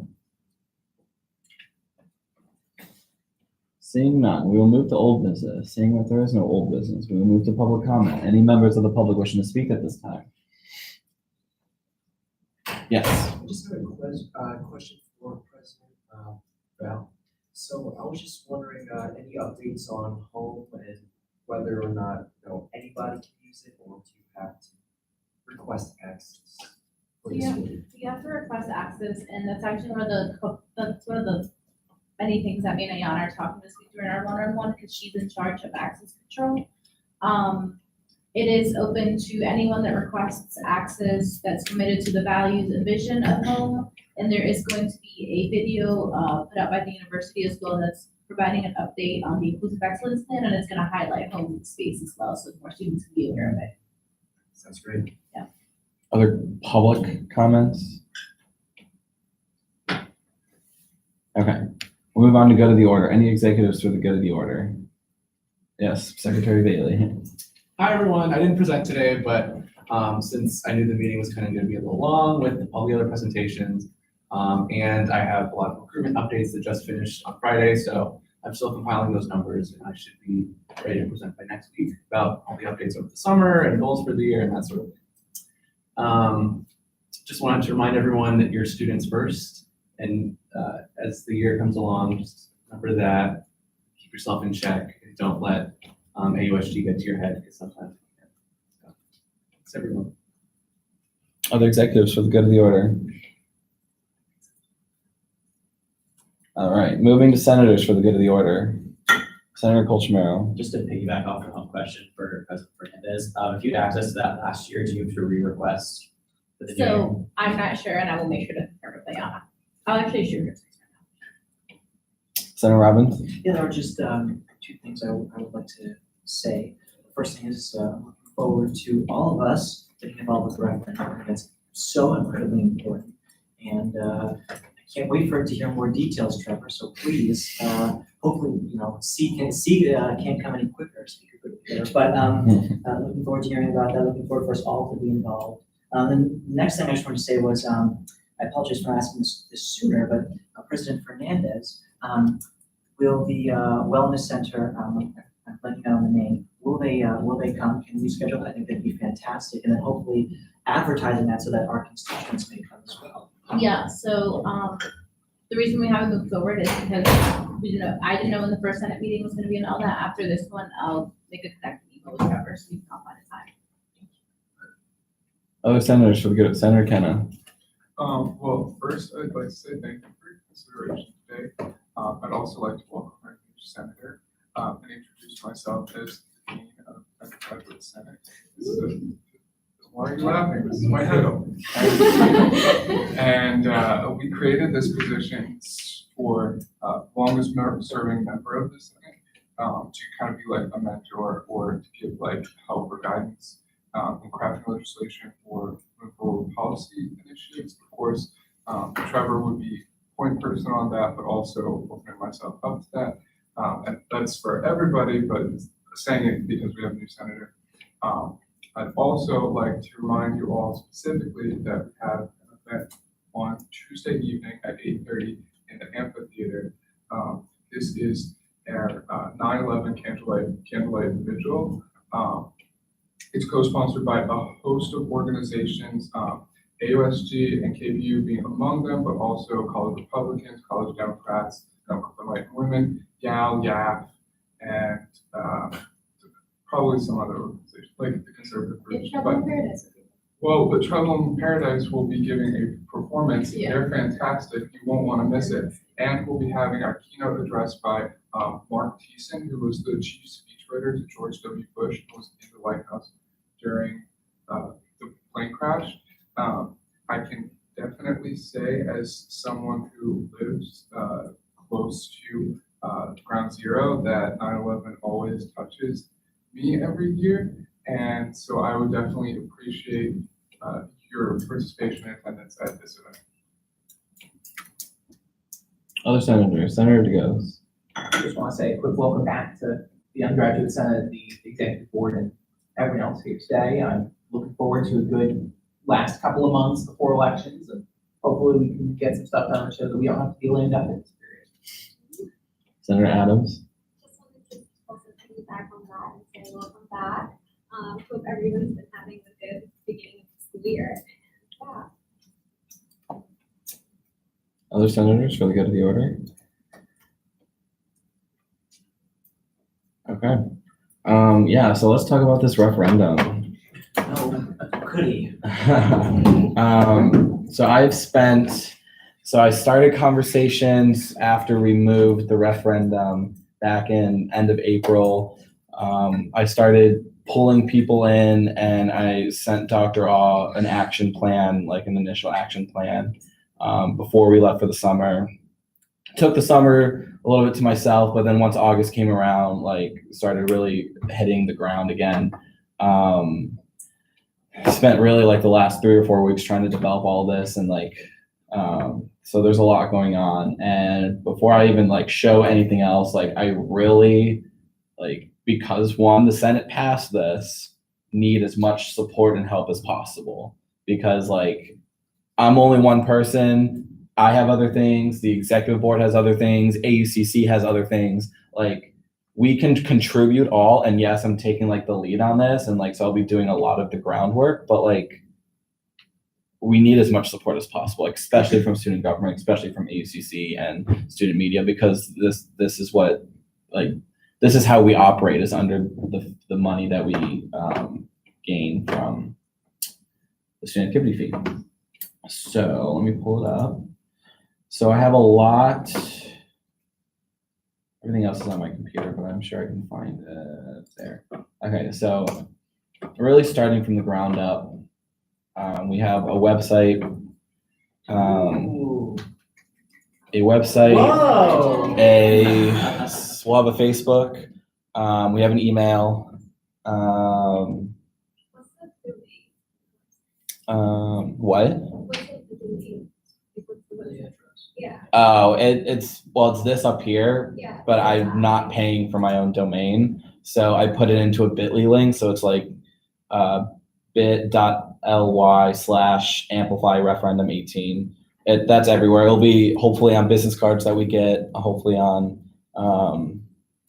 like it'll be on the Facebook, it'll be everything, like everything else that we, yes. I suggest you shorten that down to something like AMP 2018 or something, just because people don't want to type all that in, just as a suggestion. That's fair. I mean, like really, I highly doubt that people will be like typing it in as necessarily like just clicking on links, because we'll have that with like on social media, we'll just include the link and rather than have people need to type it in. I want to see if I'm gonna show you some things on Canva as well. So like this is what we're calling it, amplify the student experience. So the goal is to launch on Wednesday. We're going to try and launch tomorrow, but I want to put together a video for the launch.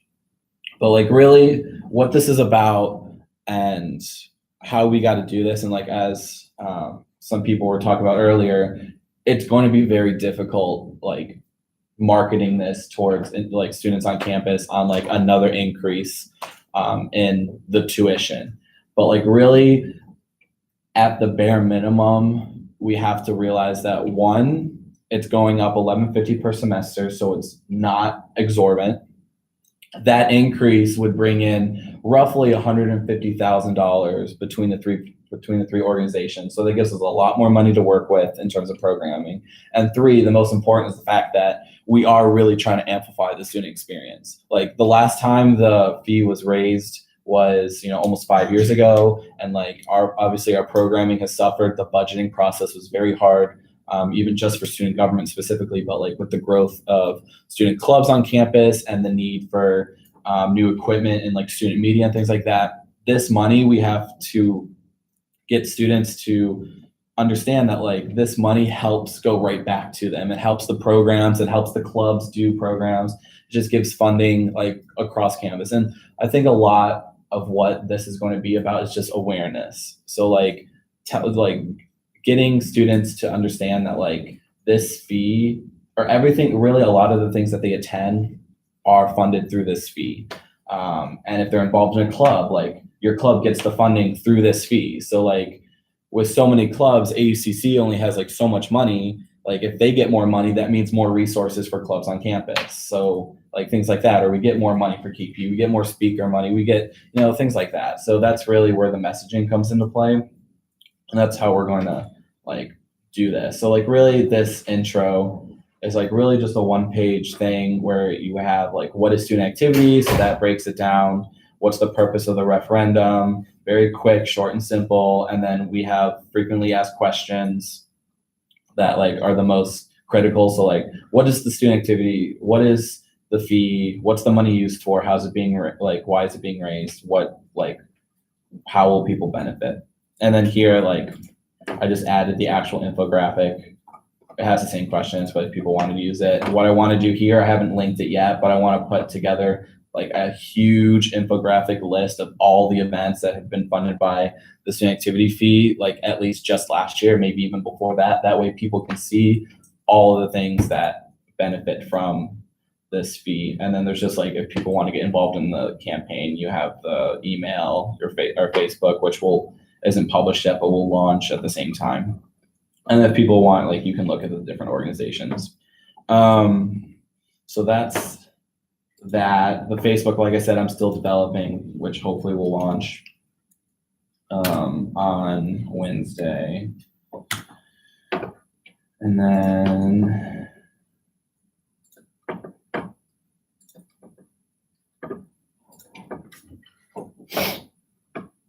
so with this, which ones I want to show you? This one. So my goal is to get these little business cards printed. So something like, or no, this one, this would be the front. So like you have some of these photos like of the major events, and then this is the back. So like people can get in contact, and then like all you have to do is hold your camera up to the QR code, and then it links you right to the website. So it's really that ease of access to information, and getting people to like really look at, you know, the messaging and the awareness behind that. And then another thing that we are doing in collaboration with AUCC is, it's disorienting, but like this whole campaign of like, what would you do AU? And basically what we're doing is going around to the different clubs and the VP cabinet organizations and asking them like, what would you do with more money? And that way we can use this as like a sub campaign to get people to like see like, okay, so this club could do this before, but what could they do with an extra $200? Or like KPU could do this before, but like what could they do with an extra $10,000? Like things like that. It's really about getting, again, the students to understand what we use the student activity fee for, because not a lot of people even know it. And all they will hear and all they will know is that like, oh, we're increasing like the fee that people have to pay. And, you know, people get a little antsy about that, which is acceptable because this university is expensive, but students can see a direct usage of their money that they pay with this fee based on the programming and the funding that's available on campus. And I think that's all I have right now. Those are the big things. Like this was, and then so, oh yeah, that was the other thing. So contact me, let me know. I can add you to our Facebook campaign team page, and I can also like give you viewing access to like the master document that I put together with all the information regarding the campaign. What I want to do starting today and Monday and Tuesday is put together a video to launch with the campaign that highlights students on campus and various aspects of their involvement. Like really just like introducing themselves, talking about like what they do on campus, what they like about AU, what events do they find to be the best, and then like just using that to like have familiar faces that everyone can like, that everyone knows, but also like to include this as something that can share and share and share right at the beginning of the campaign. And then from there, hopefully like continue to push this messaging. We have plans for town halls between the next couple weeks to talk about the campaign and the student activity fee.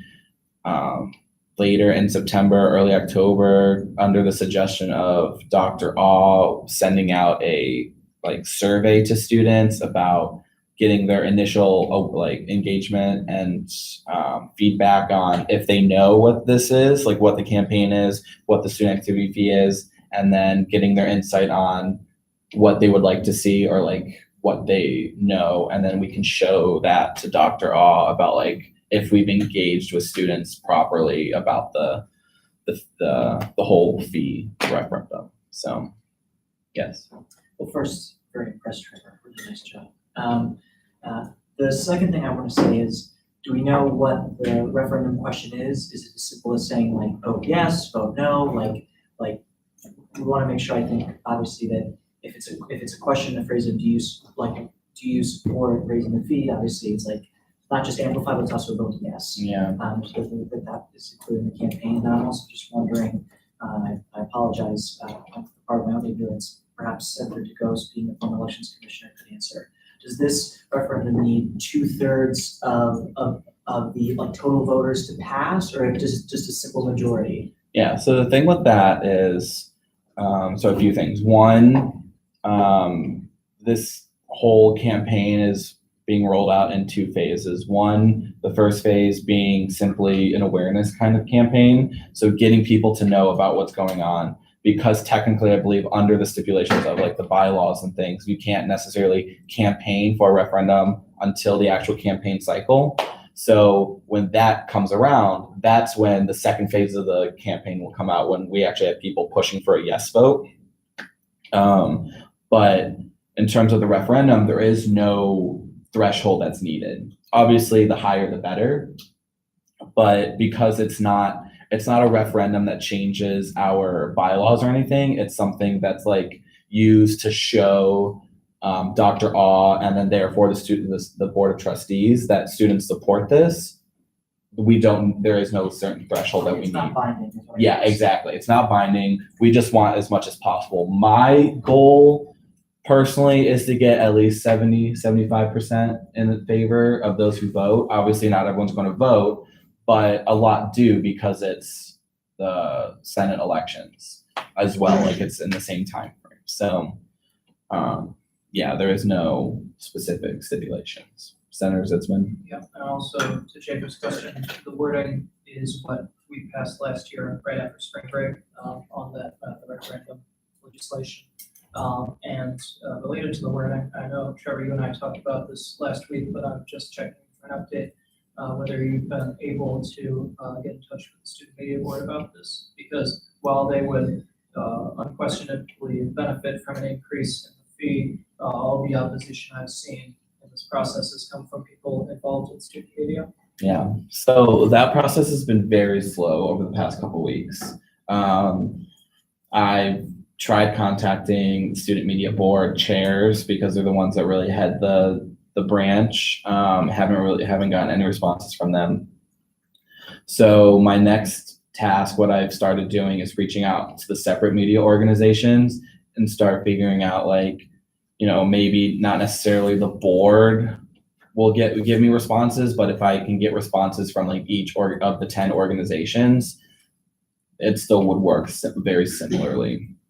Obviously, like we can't like it'll be more difficult for like the Black Print or the Eagle or like any of the newspaper or the news organizations to like fully support it because of, you know, being biased or whatever towards their news articles and things like that. But hopefully, like getting in contact with like ATV and WBAU and things like that, who who sincerely expressed the need for like upgraded equipment and more funding, would hopefully I can get their buy-in from it. So the process is slow, but I'm still hopeful that it'll work out over the next couple of weeks. Yes, Senator Colchmero. I have a question and then just get back to me. The question, something you touched on that I just might not have caught, when you said there are rules about campaigning for the referendum and that can't happen until like actual campaigning starts. Can you elaborate more on that? Yeah, so if I remember correctly, with referendum, the referendum campaigns also have to follow like the campaign cycle. It's a little different because we went through the Senate, but like I know student government specifically can't like push a yes vote at least until the campaign cycle. That's why like this is just simply the awareness part of it. But I'm hoping to work with Eamon and like really sit down and figure out like weaving through those channels, you know. If I could speak on that again, I'm an experienced elections commissioner. Basically, you cannot advocate for or against any candidate or cause in election before the official start of the election cycle. So while the reason we're doing this as an awareness thing is because you can raise awareness, the fact that this is coming up, and you can state all of the good things about what it does and imply that maybe it's a good thing to vote for, but you can't actually directly say, yes, you should vote for this because blah, blah, blah, blah, because that's a violation of the election policy book. And then the point I was going to make, just stepping into my shoes in my AFCC role, I'm a club consultant on the club council. Every year we run out of money, and we are excited to see the clubs do larger and larger programming every year. But that comes at a cost in that we run out of money. So all of us in our capacities, not just as senators, but also as other student leaders involved in a lot of other organizations, like talk to your club members, get them excited about it, and talk about what specifically, you know, X club can do. If club council has more access to funds, that'll benefit, you know, whatever causes you're interested in. And I had another point to make. And also, just for students who aren't sure how it'll affect them, like bring up things like food trucks on the quad that they don't realize are directly funded. The majority of them are either club programming or other programming that's funded by the student activities fee. So find ways to make them realize that this is connected to them, even if they're not a direct member of a club or of a student organization. Like benefiting from that food that is free out of food trucks comes from the funding from the student activities fee. So find a way to connect them to it to make it important to them. Yes, I think that really ties to something really important, which is like buy-in. I mean, because some people really genuinely feel like they want to vote no because they feel like they don't, they only see the events, they only think of the events, but like I think it's absolutely totally important, like realizing that there's so much more that's just beyond the events and making sure that this will actually help enhance their experience. And also like bringing them into the conversation, saying like, if you don't feel this way, then here's what you can do with more money to actually represent you better, to make you feel like you actually can see where your money's going. So absolutely, I think it's just important to add on. Any other questions or comments or? Yes. So do you have any, like specific way you want like student leaders or club leadership to help you with this campaign? Because like I run comms for a few different organizations, and like what is the extent to which you want help from other organizations? Yeah, so there's a few options. One, definitely if you serve on an e-board position in a club, talk with your other executive board members about it, get their buy-in first, because if you get the buy-in of the e-board, then I think it's easier to convince the membership as well about the need for funding. And I was like, it was really, so a side caveat, like it was really interesting, like at the involvement fair, when we were doing a couple rounds, doing like the whole what would you do AU like campaign, trying to get clubs to take a photo because we want to do like a social media push on this. A lot of them were against it. Like whether that's because they're actually against the fee increase or they just don't realize that the fee increase directly affects their funding, we're not sure. So there's just maybe just not being aware is the whole first part.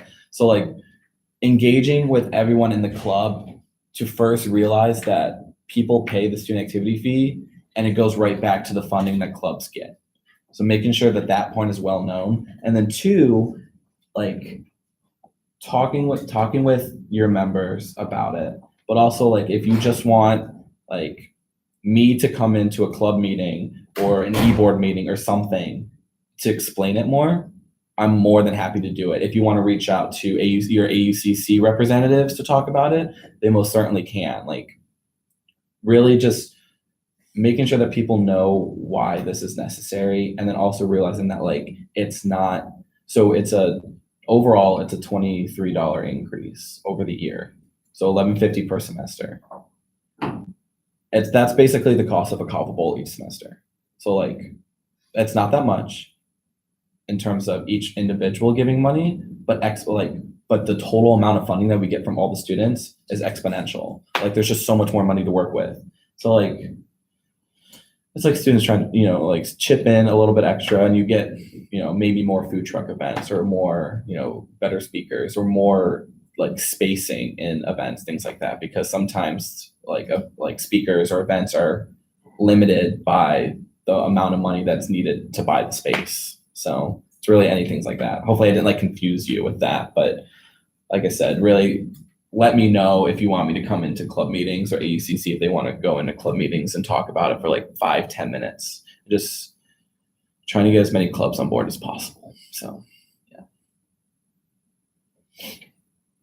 Other comments, questions, concerns?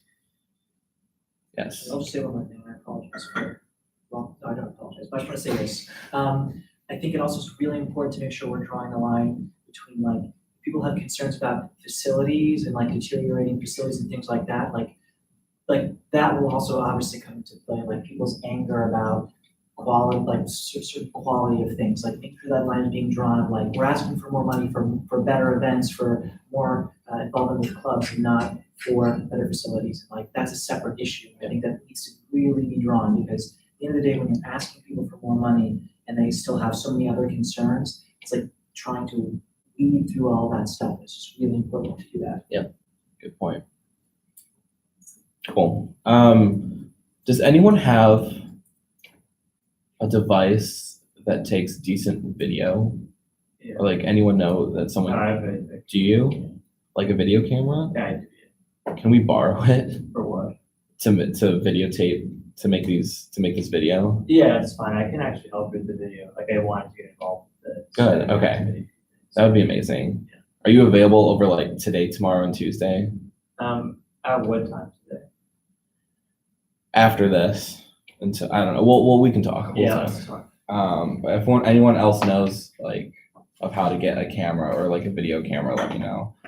Yes. You can often rent, like SOC has a whole media area called Cage that you can check out things from. Like I know that I go there to check out a video camera because in my public speaking class, I have to do video recordings if I ever want to teacher. Oh. So I think you can check them out there. But Are they open today? No, I don't believe so. no. Okay.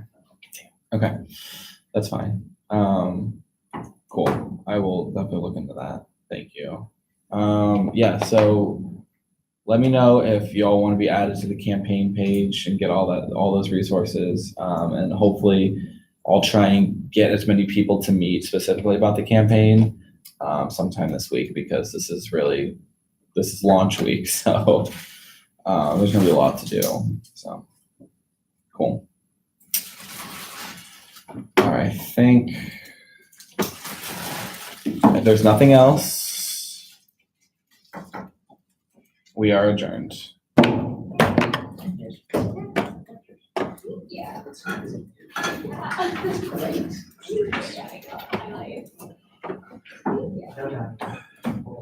Got it. So,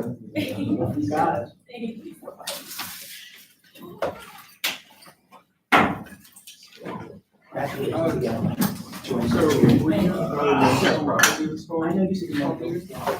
What? You said you were no proxy. No, I just wanted to. I thought that was hilarious. I laughed. Damn it, I just know. I mean, maybe I am right. Well, for a minute, I was having to look outside. What's he doing? I was really slammed today, but What like were you thinking? Let's check out there. Oh, yeah, so what I'm thinking is, it's like,